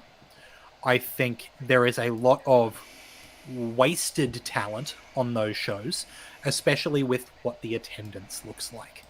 Now, Flash in this Instagram post has mentioned no one listens, no one watches your shit anyway, right? Pot Kettle, if you look at the posts that he has put up from those shows, where you can see 8 people in the crowd and people in the front row with their feet on their chairs looking bored while Flash is coming off the top rope. I don't think that saying no one watches your shit anyway is a way to help your perspective. Right? Well, no. Let's face it. Like, I like how you didn't get fired up till he started talking about the show. Then, hang on, that's my fucking thing too. and this is where I'm coming from, right? Is that I want Australian wrestling to be good, and I want everyone who goes to an Australian wrestling show to have a really great experience. And to me, it looks like that's not what's happening at future shows. From what I hear from people involved, they're not shows that are super creatively fulfilling, right? They're not shows that pack an audience that's going to have a huge response. It seems, from an outsider's perspective, and I could be wrong here, it seems like it is less of a profitable business and more of an opportunity for the people behind the scenes to have a fun experience. Whether that be getting to be a wrestler, whether that be getting to share a ring with international wrestlers, whatever it is that they want to do, it seems like the end result of this promotion running is those people getting to do what they do in the ring. Not what I see from the companies that I speak really highly of, where the end result is entertained fans. Right? That should be the priority of obviously, companies should strive to make money because you don't want to just be losing money. But I think the path to success isn't what do I want to see. It's how do we get a crowd full of fans entertained saying that was a really good time, I want to come again. And that's... Well, put it this way, like, if I drew 30 people to my last show, I wouldn't come out the next week and go, we're going to do 3 shows back to back to back. That's fiscally stupid. And I'm being as nice as I can about that. It's just fiscally dumb. Like, if you can't sell 40 tickets to a show, what makes you think you can sell, let's say conservatively, there's 200 people that can fit into this venue if you have a venue. That's 600 people over 3 days. You can't get 30 on one night. The math doesn't add up. It's not mathin'. If I'm going to speak the way you write, it's not mathin'.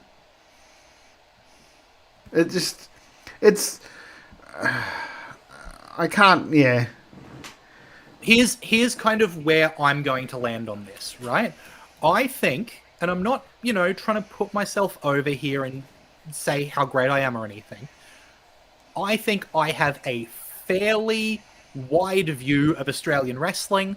I know a lot of what's going on. I watch a lot of products from around the country, more than most fans would watch from what's going on around the country. Right? That's merely from doing this show. Right? So, like, if you just look at, like, the last month of podcasts we've done, the amount of different promotions I've watched content from, as a fan, I am in the top few percent of fans watching Australian wrestling for breadth, I would say.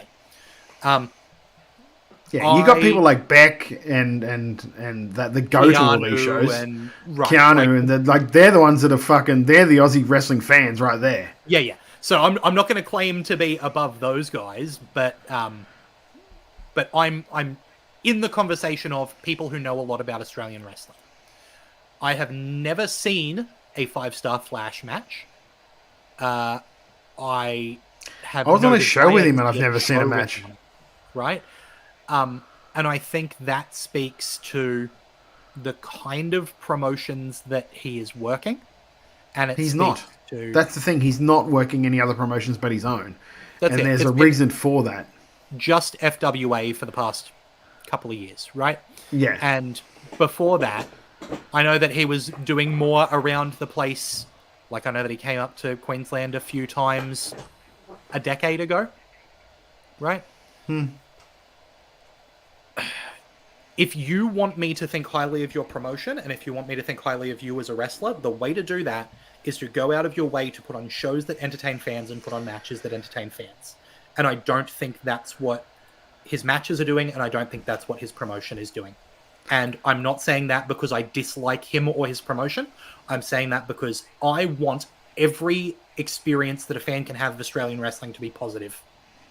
And it upsets me when they're not positive, because what happened to me in 2016 is I went to a show, didn't like the experience, and didn't come back for years. And I don't want that to happen to other people, because Australian wrestling is great, and I don't want them having that experience of going, oh, Australian wrestling sucks, I don't need to see it. That's where I'm at. Yeah, it's so much easier to turn a fan off wrestling than it is to turn a fan on to wrestling. Yep. If that makes sense. Yep. And add in the fact that we're talking about a show that had Adam Brooks on the card. If you can't get 50 paying people to see Adam Brooks, I don't know what you're doing wrong. Straight up. If you've got Adam Brooks on a show, people should be coming to see it. Because he is a truly excellent wrestler who will make tickets worthwhile. This show, and I'm just going to read some of the names that were on this show, all right? And bear in mind, people, this drew 30 people. 30 people to this show. Ants Carver was on the show. The Velocities were on the show. Rochelle Rogan, Charlie Rose were on the show. Adam Brooks was on the show. There was Scott Green, who we just talked about, was on the show. Will Walker, Jab, who's really, really good in Mayhem Pro, was on the show. Tuckman, Kai Drake, Jimmy Townsend. All of these people were on that show. There was probably, I don't want to do it, but if I counted the people on the show, there might be more people on the show that were in the crowd. Wasn't there a 15 Actually, you talk. Battle Royal? You talk and I'll count. While you're talking, I'll count. If you have Adam Brooks and the Velocities on your show, and you cannot clear 50 fans, 50 paying fans, to see Velocities and Adam Brooks wrestle, there is an inherent problem with what is going on your show, right? Tim Wilkes says the shitty social media usage is laughable. There was 39 people on that show. So there was 9 more people backstage than what there was in the crowd. Now, I'll say, did you count Anth Kava twice because he was in the open? No, I did not. I went out of my way to make sure I did not do that for that very reason. And you also didn't count any referees. You didn't count any managers, right? No. So when you take out venue cost, right, which is going to come out of the amount of money that's being made, and then you pay, obviously, you don't have to pay yourself. You pay yourself last, right? So you've got to pay 38 people and venue cost. out of the ticket price of 30 people. There were 8 matches on that card, and 5 of them were for titles. And I say this with all of the love in the world. Adam Brooks is not working for a hot dog and a handshake. No. Right? Like, this is... I know that Todd books Brooksy for the Wide Bay shows, and part of that is because there is a strong relationship between Todd and Brooksy, and part of it is because he draws. He draws out Wide Bay. He makes that show better, and he makes people want to come see it. Right? I do not... There's no way that everyone on this show got paid, right? Like that's what it's coming down to. There's no way that this show broke even and paid everyone. Well, they might have got paid, but there's no way that they broke even. Yeah. One or the other. Yeah, they might have got... I'm not going to say that people didn't get paid, because I don't know. And that would be wrong for me to go out and go, well, no one got paid. And blah, blah, blah. I know that Brooksy got paid because he made sure he got paid before his music hit. But I don't know. And not only that, that people got put up in hotels and stuff. Like some of the interstaters got put up in hotels and that. So you're going to add that into the cost as well. He would have been very, very much in the red for that show. And that's why I say, like if you're doing that, and you're probably doing that on a consistent basis, I can't imagine that he's made money off many of these shows that he's run. Like, how do you not wake up to yourself thinking, I need help here? And not just go, I know what I'm doing, and I will show you change, but then not really change anything. Like, it's cool to meet John Cena and have him say, like, never give up. But sometimes you need to not give up, but realize you need help. And to be able to listen to that help. Because I know that some people have asked, that like have wanted to help him. And then he's just trying to... Not me. I've never... Like, to be perfectly honest, I've never helped. I've never asked him to help. Because I have no interest. It's not in the same state as me. Well, why would I bother? Like, it's not a thing where I have no strong ties at all. So I'm saying he needs help. Go and get help. Like, listen to people that want to help you if they are smart. Listen to them. If they are people that have done things, that have a resume, listen to them. Because they know what they talk about. And it doesn't matter, like he can, like Tim Wilkes says, that's why he's going to Melbourne. That's not going to help him. Melbourne's not going to help him draw more people. If anything, it's going to hurt him because there are more federations out there that are doing more things. Like, trying to run how much is going on the fact that, like, there's supposed to be 3 shows running? How much is going on the fact that maybe one of those shows will run? And it won't be the girls' show. It'll be the show that he gets to be on. Yep. Yeah. Which is fine. It's his money. He can piss all the money up he wants up against the wall. The only thing that I get not offended at, I get mad at, is that I think it hurts Australian wrestling as a whole when people have to see that stuff. Yep. When people see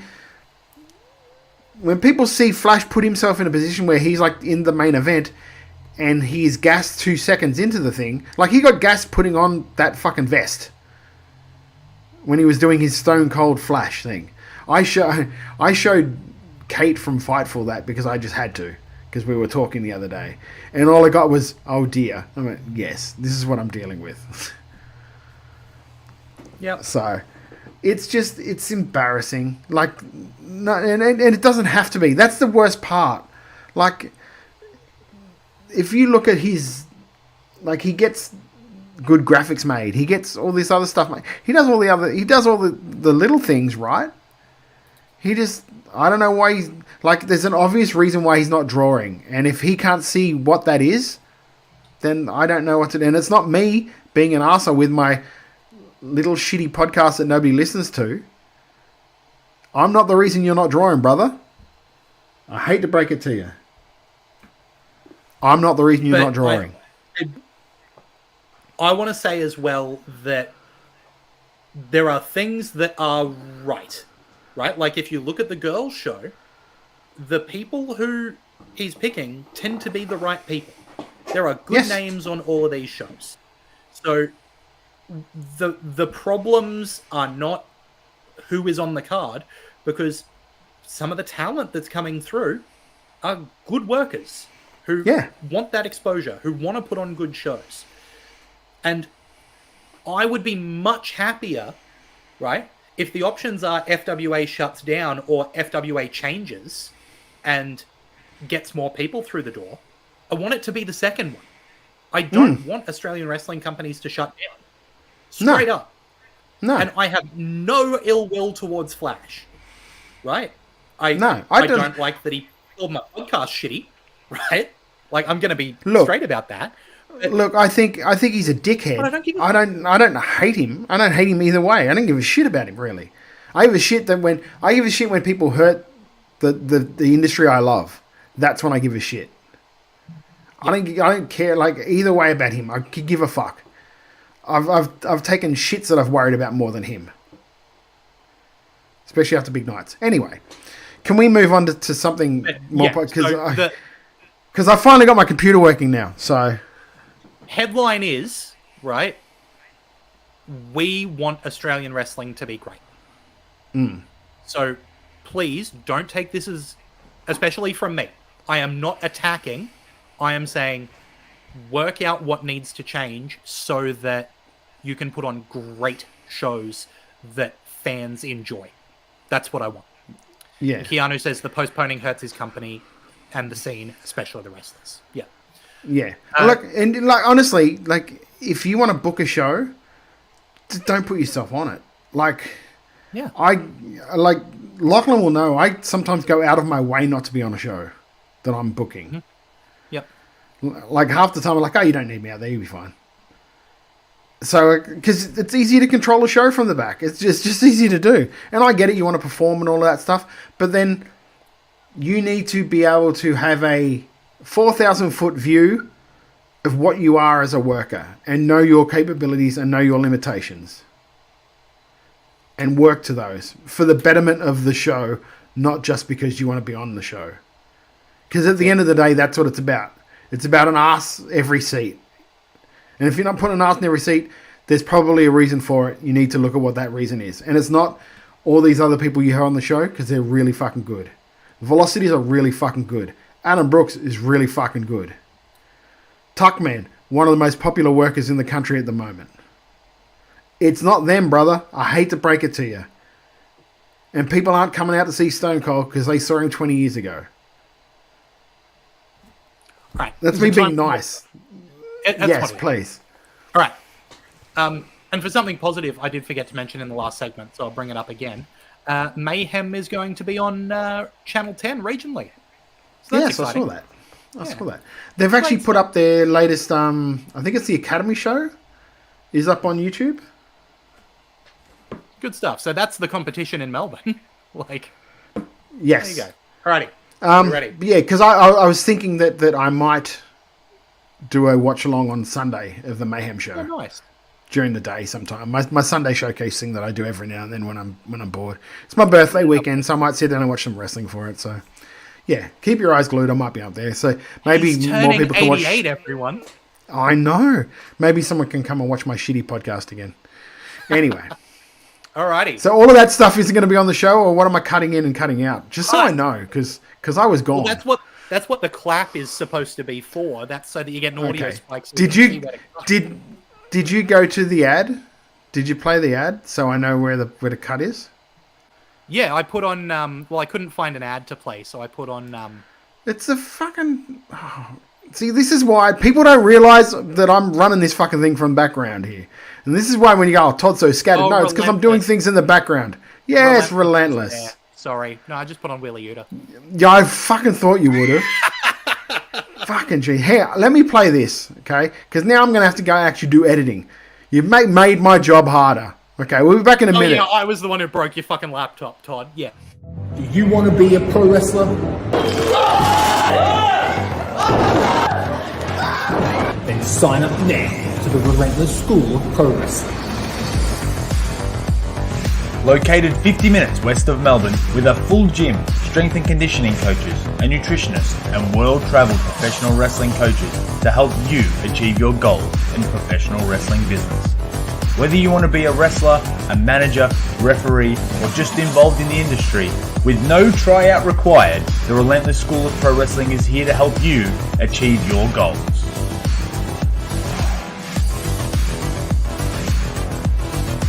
All you have to do to start your journey is sign up now to be relentless.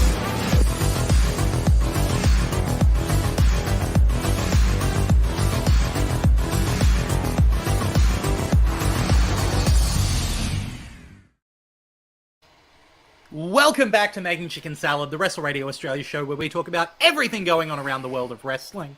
And just before we kick back into it, guys, if you are not coming along to twitch.tv/Wrestle Radio Australia on Thursday nights at 8 o'clock, you are missing out what those ad breaks sound like in real time.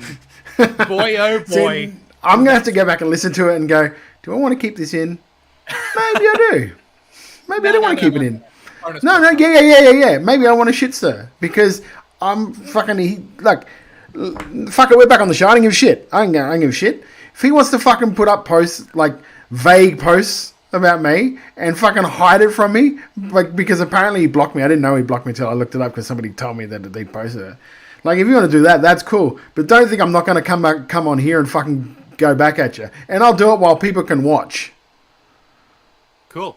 So you may have just heard the rant about 5-Star Flash to Wrestling Australia. If not, we don't know. Back to the show. We don't know. We don't know. Let's talk about what's going on around the world. Depends what mood I'm in.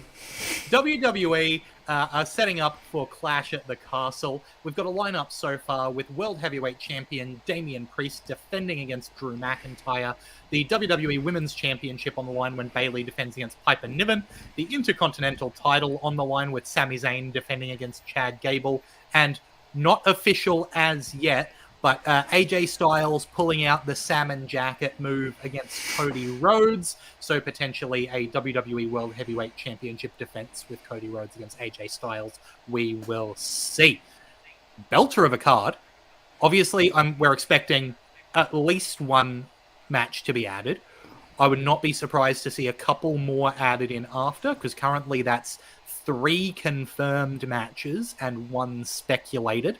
Normally we end up with about 6 matches on these shows. I really like Piper Niven as the challenger for Bayley here.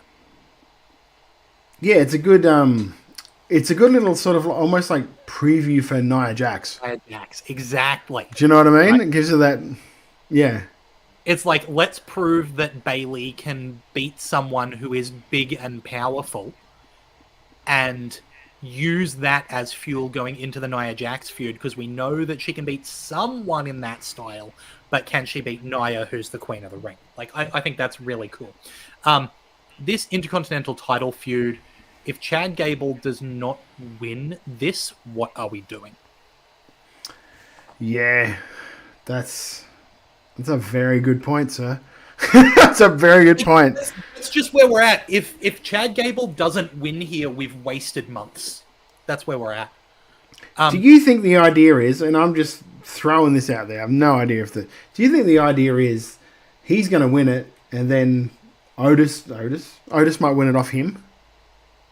It wouldn't shock me. They're definitely setting up Gable versus Otis as something exciting. And I think Otis really has the star power. You know, there was a reason that he won the Money in the Bank contract. It's there, and every time he's given something, he makes it work. I would not be shocked to see Otis win the IC title off Gable, and then have Gable be that top mid-card heel for a while. Look, I mean, it could be a launching point of him to like, okay, he's won it there. Well, he's lost the IC title. Well, now we can move him up to like Cody almost. Like, not Cody, no, Damian Priest, that area. Like, Flash, Drew. as a threat. Like in my dream scenario, it would be that the Creeds join him at Clash of the Castle. That's how he gets the thing.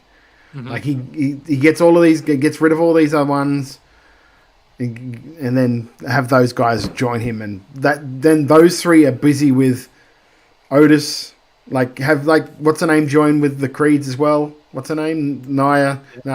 Ivy Nile. Yep. You have Ivy Nile join with the other two Creeds, and then you have those three take on the other three, and leaves Gable to go and do Gable things. Is for me the perfect scenario. Keanu in the chat saying, why didn't they just have Gable beat Gunther? Seems like they wasted Sammy as a transitional champ. It feels like Trips wanted Gable as a heel here. Right?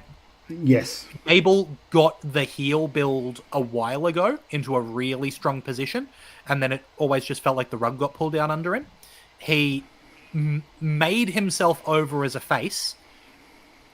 If you want heel Gable as the person to hold the belt, you've got to have a face transitional champion. And Sammy is always reliable in that spot. I think Drew in front of the hometown crowd didn't win last time that they did Clash at the Castle. I don't like the idea of Priest losing, but as mentioned by Keanu, are they really going to have both Drew and Piper lose at home? I see Drew walking out of this with the belt. Yeah, I see it too. I don't know. Do you know what I mean? It's so they haven't really built. How long have we got for Clash of the Castle? Not long. A couple of weeks. What's the date of it? So while looking that up, I feel like there's a concern in terms of faces in the WWE title. It's next weekend. Right? It's next weekend. So they've only got fucking one more week to really build more heat between Drew and... they're doing it, but it's just not a real... Doesn't feel like it's the main focus for both of these guys. It doesn't sound... or doesn't look like at the moment that Priest has got any real focus of opponent. It's Drew, but everyone knows that Drew's real focus is Punk. Yep. So, it's very much like... Drew it feels is a bit... a tweener? I guess he's a heel because he's going against Punk, who's theoretically a face, but also Priest is in Judgment Day, and I know they're doing that long-term face turn for Priest, but he's not a face at the moment. And then whoever comes out of this at SummerSlam, they've got to wrestle Gunther, who is not a face. So where's the long-term heel-face dynamic for this title? Yeah, that's you either just go for it and turn the whole Judgment Day face, which is I don't know how you do that with the way that Dom's doming and the whole you would have to. I think if anything, it would have to be Finn turning on Damien and then them doing a bit of a program, which is good. You'll get good matches out of it, but Finn you need some sort of you need some sort of impetus for that though. Yeah, and there's no real impetus at the moment because everything that Damien's been sort of focused on is telling Dom to get his shit in order because Rhea's coming back. And so, the biggest sort of angst at the moment in that group is between Dom and Damien, and I don't like that for a program at all. I want to move on to the Battleground stuff, but just while we're on main roster and while we're mentioning Dom, do you think we are going to get Rhea Ripley versus Liv Morgan in a custody of Dominic ladder match? It's right there, isn't it? It's right there.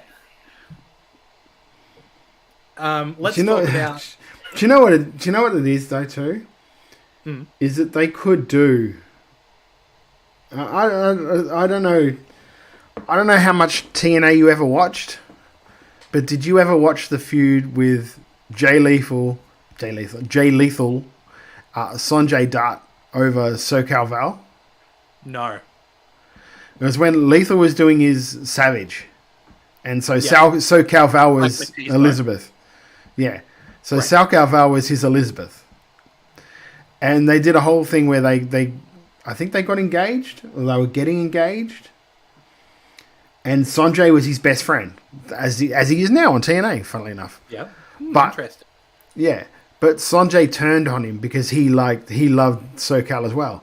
And then they did a ladder match, and during that ladder match, SoCal Val turned on Lethal to help Sanjay win that. I could see that happening. Dom turn on Rhea to help Liv. Yeah. Yeah, I could see that happening. Yeah, absolutely. Except they just do it for the world title instead of custody of Dom. Let's move on to the NXT Battleground lineup. This one's got a full stacked card ready to go. Sexy Red is going to be the host. We've got NXT Tag Team titles on the line with Nathan Fraser and Axiom defending against the OC. NXT Underground match between Shayna Baszler and Lola Vice. A ladder match to crown the first ever NXT Women's North American Champion. Sol Ruka versus Lash Legend versus Jada Parker versus Fallon Henley versus Michin versus Kalani Jordan. We've also got an NXT Women's Championship match with Roxanne Perez defending against the TNA Knockouts champion Jordan Grace. An NXT North American Championship match with Obafemi defending against both Joe Coffey and Wes Lee. And the NXT Championship on the line as Trick Williams defends against Ethan Page. Stacked. Every one of these matches seems good. And you know what? They were smart the way they... You know how everyone's was complaining, why does Roderick Strong get a title shot in TNA, because blah, blah, blah, blah, blah, blah, blah. There's no real reason for him to do it. It's a silly reason, blah, blah, blah. They filled that gap because they were going, oh, well, you talk about that. Talk about NXT then. Why is Ethan Page getting a title shot against Trick Williams? They solved that this week on the show. Because the whole time they were saying that I'm not signed by TNA. I'm not signed by NXT. I'm a free agent. So in his negotiations with NXT, was like, I'll sign if you give me a title shot. And... God, I keep forgetting what her name is. What's the GM's name? Ava Rain. Ava, yeah. Ava was like, I'm not agreeing to his conditions. I'm not signing him to a contract. He's not going to hold me hostage for a title shot just so I can sign him to a contract. And Trick Williams is like, so I don't care. Sign him to the contract. I want to kick his ass. That fills in all the gaps because it's Trick saying, no, I want to fight him. Give him the title shot so I can fucking kick his ass. Yep. It's little things that just bring it all together. And I do love the fact that, the meme was going around like Chef Michaels, like Shawn Michaels is cooking and thing, that Jordan Grace gave him a Chef Michaels chef's hat. Fucking love that. Love that. We'll talk more about the whole TNA thing with NXT coming up because there's a bit more news with that could be a bit interesting as we go on. Yeah. We've got Tim Wilkes in the chat saying, who is Sexy Red? Still don't know. Sexy Red is a rapper. Notably, she on social media has been talking a lot recently about being a fan of wrestling, including sitting in her car singing Sexy Boy. So WWE went, here's a very famous person with, a huge following. With a huge following. And it's a huge following that clearly are seeing her genuine love of wrestling, who might not be the kind of people who think that they're wrestling fans. Let's take that opportunity, get Sexy Red on the shows so that those people tune in, and then put on some fucking excellent wrestling around it. That was the show that Sexy Red was hosting of NXT, was the one where Jordan Grace came out to challenge for the title and Ethan Page debuted, right? They're working smart around... This is a person who is genuinely engaged with the product, who has a following, and we can use that to expand to more viewers. Yeah, apparently this week's NXT rating is the highest they've had for a long time, so it obviously worked. The week before worked. Keanu Review says, can't see Ethan winning, but it's going to be a good match. It is, but they've already set up where it's going from there because they already had somebody else from Noam Dar's faction attack Ethan during that contract signing. So that sets something up going forward. So Ethan mightn't win the title, but he's got somewhere to go after this. Like Noam Dar eventually, because he attacked him backstage and all of that sort of stuff. They're good, doing good developmental work down there, which is great. This is what it's for. It's what it's always been supposed to be for. exactly. In contract news, Dave Meltzer has confirmed that Natalya's contract is also up soon.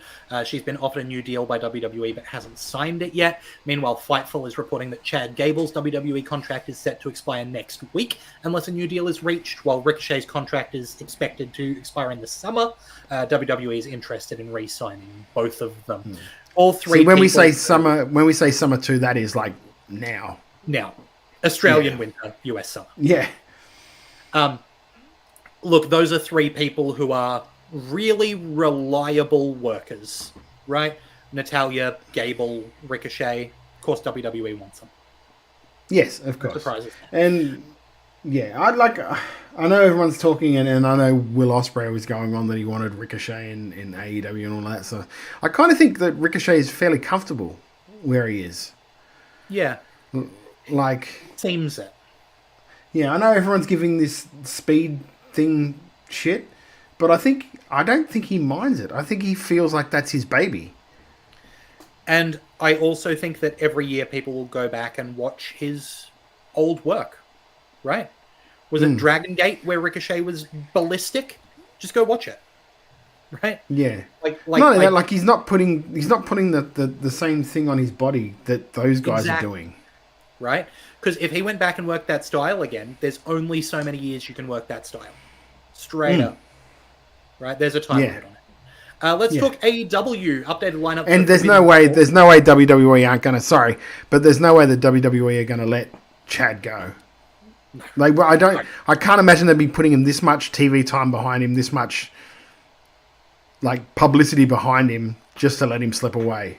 No way it's supposed. You know what I mean? So. Yeah, he's either already signed a contract or he's going to sign a contract because they're going to throw that much money at him. It's not funny. Yep, absolutely. Updated lineup for Forbidden Door. AEW World Champion Swerve Strickland will defend against Will Ospreay.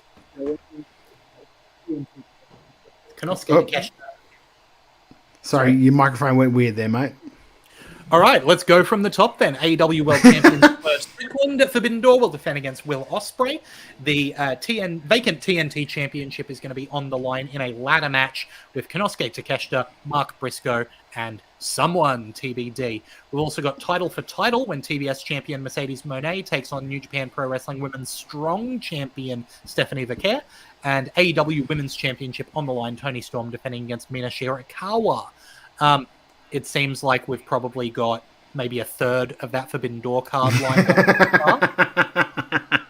Yeah, you got to think that MJF will be on there, maybe against Roosh. Yeah. There'll be a few others. Yeah. So there's stuff coming. Alicia Atut joins the AEW broadcast team, debuting backstage on today's Dynamite, as well as that Bryan Danielson has declared himself for the AEW Owen Hart Foundation Men's Tournament.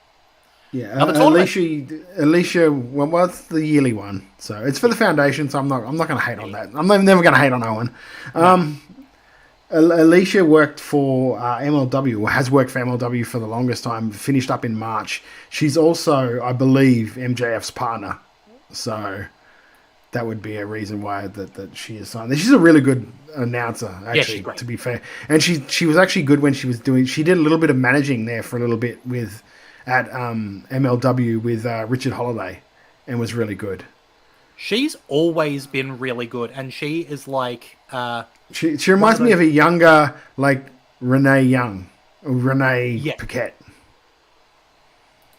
Yeah, very much. And I think there's always been, again, between MLW and what she was doing back in the day on the indies, even before that, where she was doing stuff with PWG and stuff. She's always been good in that role. So yeah. Also on the AEW train, if you've got PlayStation Plus, you can pick up AEW Fight Forever for free this month. Get on there, hit claim. You'll have it as long as you've got PlayStation Plus. If you do have PS Plus, my recommendation is there's 3 tiers of it. The bottom tier gets you a couple of games every month and some online play. That middle tier gets you a whole library of games that you can play whenever, and the top one also gives you some classic stuff. You don't need the top one.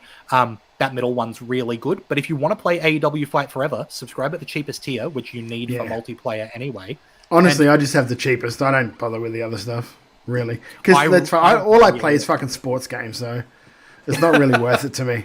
It's not like if you looked at my library of games, there is not that many games that aren't sports related. There's like Batman Arkham Asylum, Injustice. That would probably be about it. It's Batman and sports for Toddy these days. I think I got Call of Duty because we were playing zombies at work. So that's the only reason I got it. All right. One of these days I'll start a video game podcast too. All right, over in TNA... You barely do a fucking board game one. TNA Impact will now air on the TNA Plus app at the same time as it airs on AXS TV on Fridays in Australia. They're running a special for fans who subscribe to the TNA Plus World Champion annual plan. If you purchase the year-long subscription, you can use the code 2PPV, and you get Bound for Glory and Slammiversary for free. If you're a new subscriber, you can also use the code TRYUS, all caps, to receive 50% off the first 2 months. I will note that code does not say Tyrus, it says Try Us. When I was researching it, I thought that too. I'm like, why the fuck would they have Tyrus as the code? That's so dumb. Yeah, it says Try Us. It looks like it says Tyrus. Yes. Also in TNA news, Lou D'Angeli as the latest in a series of departures from TNA. He used to be Sign Guy Dudley in ECW. He's been the vice president of marketing for Anthem Sports and Entertainment since March 2022. He was WWE's director of marketing from 2006 to 2010. He later worked with Cirque du Soleil for 11 years. Meltzer reported that his assistant is also gone from the promotion.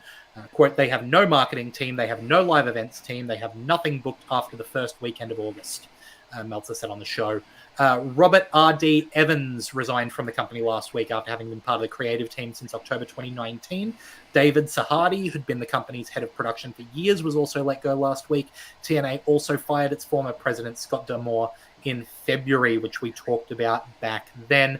Keanu in the chat says, basically, Anthem clearing out Scott's guys. I think they're priming for a sale. It seems that's what it looks like, a close down or a sale. You don't get rid of all of those people. You don't not have stuff booked after August, which I think is it end of financial year at the end of June or July in America. Can't remember. I don't know. Anyway, it smacks to me of that they're getting ready to sell, and like it does feel like that. Because aren't they on the same... Isn't TNA Plus on... Their app is run by Endeavor? I believe that was a story a while ago. I am not sure. Well, let me research that while we keep talking. But I've got a feeling that it's very suspicious that they start working with WWE now, after all of this stuff... Yeah, sort of like, you know what I mean? It's just and then all the clearing. Yeah, and if I was WWE, I would buy it, but I would put D'Amore in charge and I would fund it. Bring back your guys. You think they don't just tape library?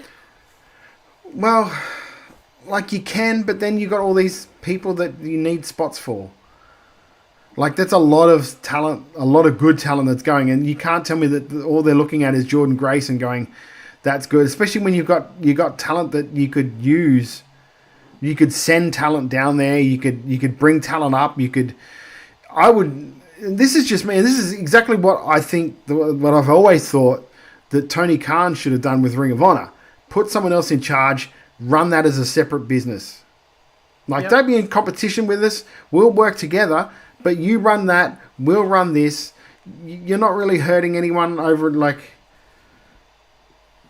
I'll add in the story as well that TNA heavyweight champion Moose apparently asked Jordan Grace why she didn't tell him that she was going to be on NXT. And she told him that he would have leaked it in a second. And Moose apparently asked Jordan to let the people at NXT know that he is very interested in doing some work there. So... there you go. Take from okay, there we go. TNA Wrestling partners with Endeavor Streaming to distribute its on-demand subscription, easy for you to say, service TNA Plus starting January 5th. So TNA Endeavor Streaming is also a subsidiary of Endeavor, who owns TKO, WWE, UFC. So they've already been in business for a while on the streaming end of it. It makes sense to me that they would say, hey, let's just, maybe we acquire the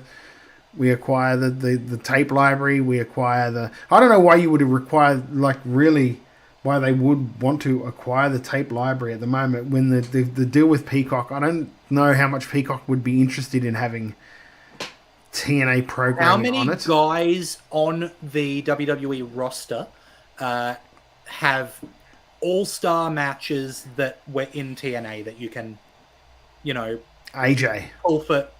Is it just AJ, you reckon? Well, because everyone else is at AEW, right? Like, think of all these big names. Christian CD. And your Samoa Joes and your... Yeah. Well... Like Abyss. Abyss backstage. Yep. Drew was champ. There we go. Yeah, I mean, there Bobby Lashley did a spot, did a bit there, but LA Knight was champ. Yeah, it would be different if WWE still had WWE Network, but I would just like if I was like Endeavor, if I was Nick Khan, I would just basically do what they did back in the day with ECW and fund the fucking thing. You run it, Paul. You run it, whoever you get to go over there. You run this thing for us. You're basically FCW, but you're TNA. No, you're basically what FCW was for us. You can do your stuff. We can trade talent between NXT and TNA. There's so much more room for opportunity there. I can't see, like, I could see Tony Khan wanting to buy it just because he's trying to acquire as much tape library and stuff as possible to be more attractive to TV deals. But again, I don't know how much attractive a TV deal is if you're adding TNA to it. I just don't see that. TNA doesn't really benefit that. I don't really see. Look, we've had a lot to talk about tonight. It's been a big week, so we should talk about... here we go. Sorry, Keanu in the chat. I still think it's because Invicta FC is running live events again, and it's going to combine departments and venues. Also, the mention with what's the arena that's running TNA and NXT and the UFC Apex? Yeah, Apex. That's what it's called. So, look, it's all going on. It's going to be interesting. It's going to be very interesting coming up on, especially if they say they haven't got anything booked after the first weekend of August. It's very much, it's one of two things. It's either very, very much like leading up for a sale or very much leading up to just shutting down doors and maybe doing... You remember when Ring of Honor were going to do their thing that they did? They were just going to do TV taping in bunches and then just run pay-per-views, and that was all they were going to do before Tony ended up buying them. Yep. Sounds a little bit like that.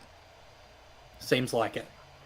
But look, with all of this going on, it's time for some highlights and some lowlights. Chicken salad, chicken shit. Todd, let's get the negatives out of the way. Do you have a chicken shit for this past week? Yeah, I do actually. Christopher Daniels. And this is not this is not Christopher Daniels per se. It's the role that they put him in. They put him in a role as an interim EVP, which is basically going to be Tony Khan's mouthpiece. Yeah, you can agree with me on that. Okay, so he comes out and he does his speech with the Young Bucks and sets up like, you're not giving the TNT title to young Perry. We're going to do this thing with a ladder match and blah, blah, blah. Cool. Off to a great start. We go to Collision and Roderick Strong just barrels right past Christopher Daniels and talks to Tony Khan on camera to set up this match that happened today on Dynamite. Yeah. What's the point of having Christopher Daniels there if Tony Khan's going to be on screen making decisions? It negates the point. Like, they could have had him, like, when I first heard the idea, I'm like, great. That's a AEW version of Adam Pearce, which is good. It's great for Christopher Daniels because he can cut promos, he can work if he ever has to work a match, he can do it.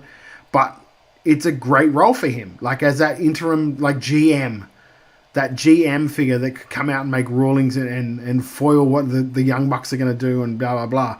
But it didn't even take them 3 days before, like, he just barreled past CD to go to Tony.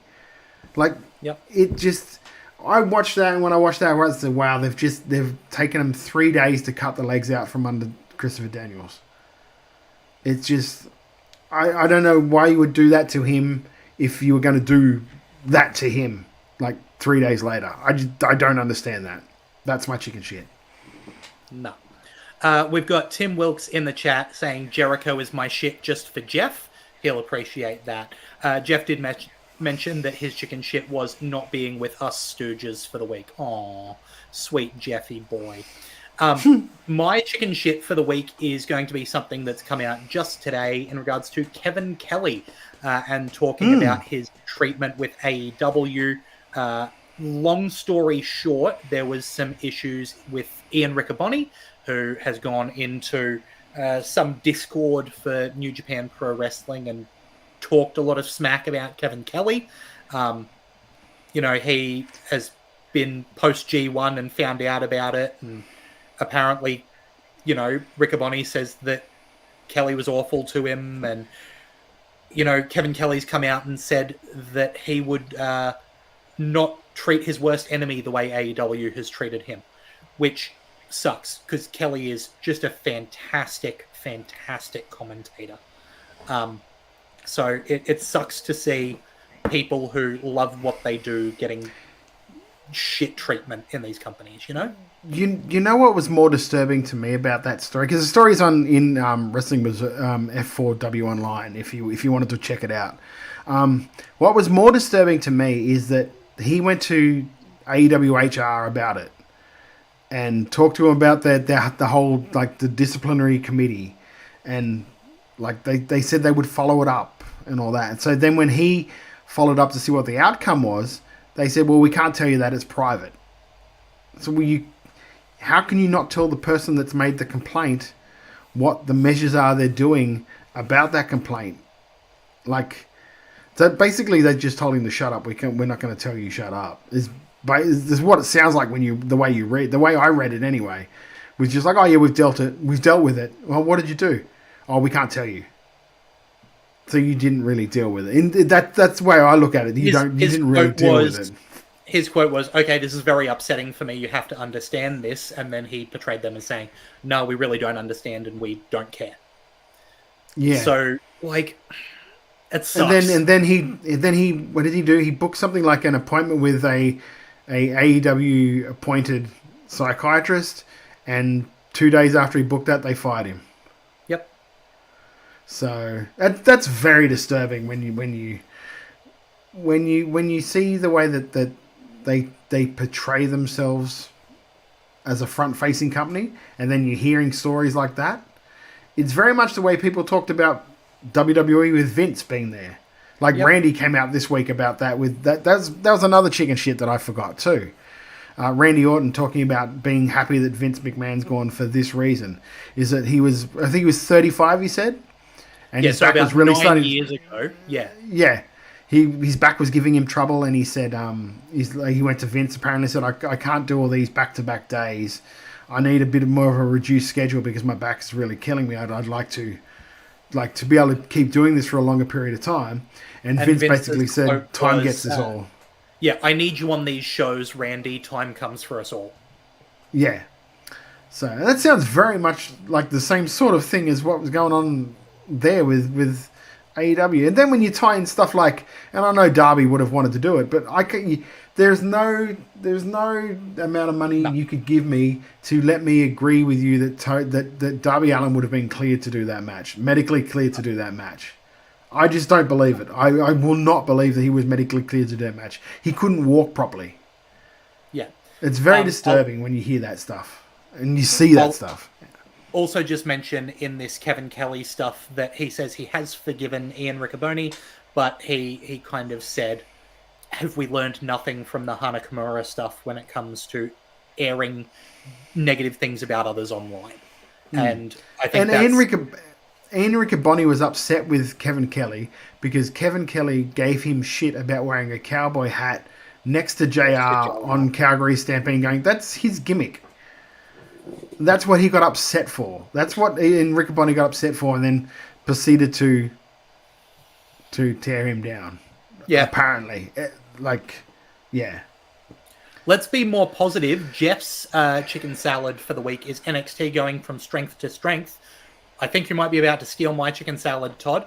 Tim Wilkes says salad is Benny the back rower getting medically cleared and getting the chance to end his in-ring time on his terms by making a very careful appearance in the Suplex Rumble this past Saturday.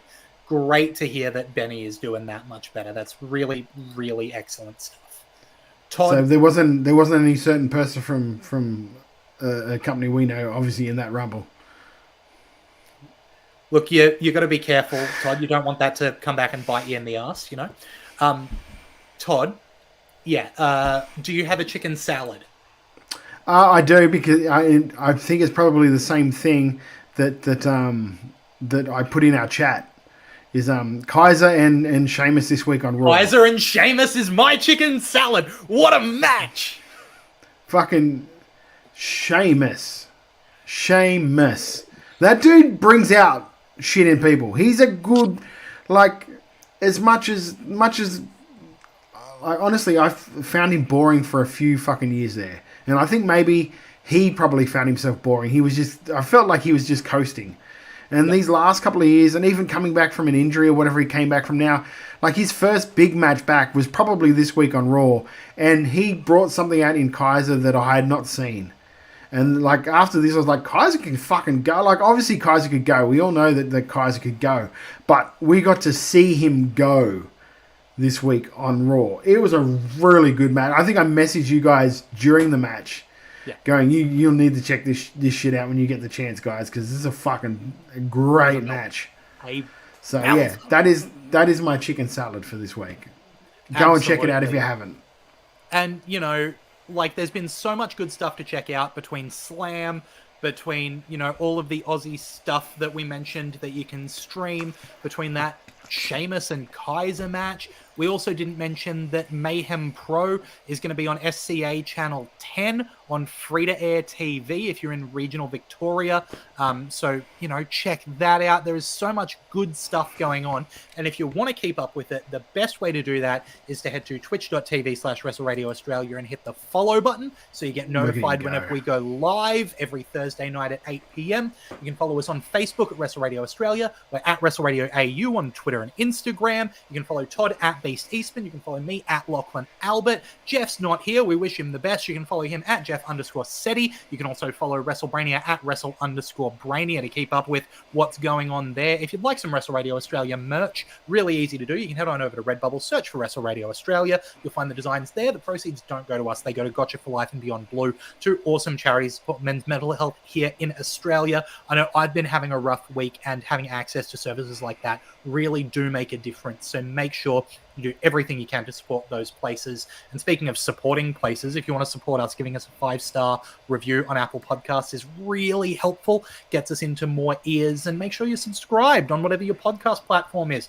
whether it's YouTube, Apple Podcasts, Spotify, Podcast Addict. Hit the subscribe button. It is free. And if you missed any of those things I said, you can head to WrestleRadioAustralia.com to find the buttons there. Todd, anything else to mention, mate? No, mate, no. I've got a quiet weekend, so...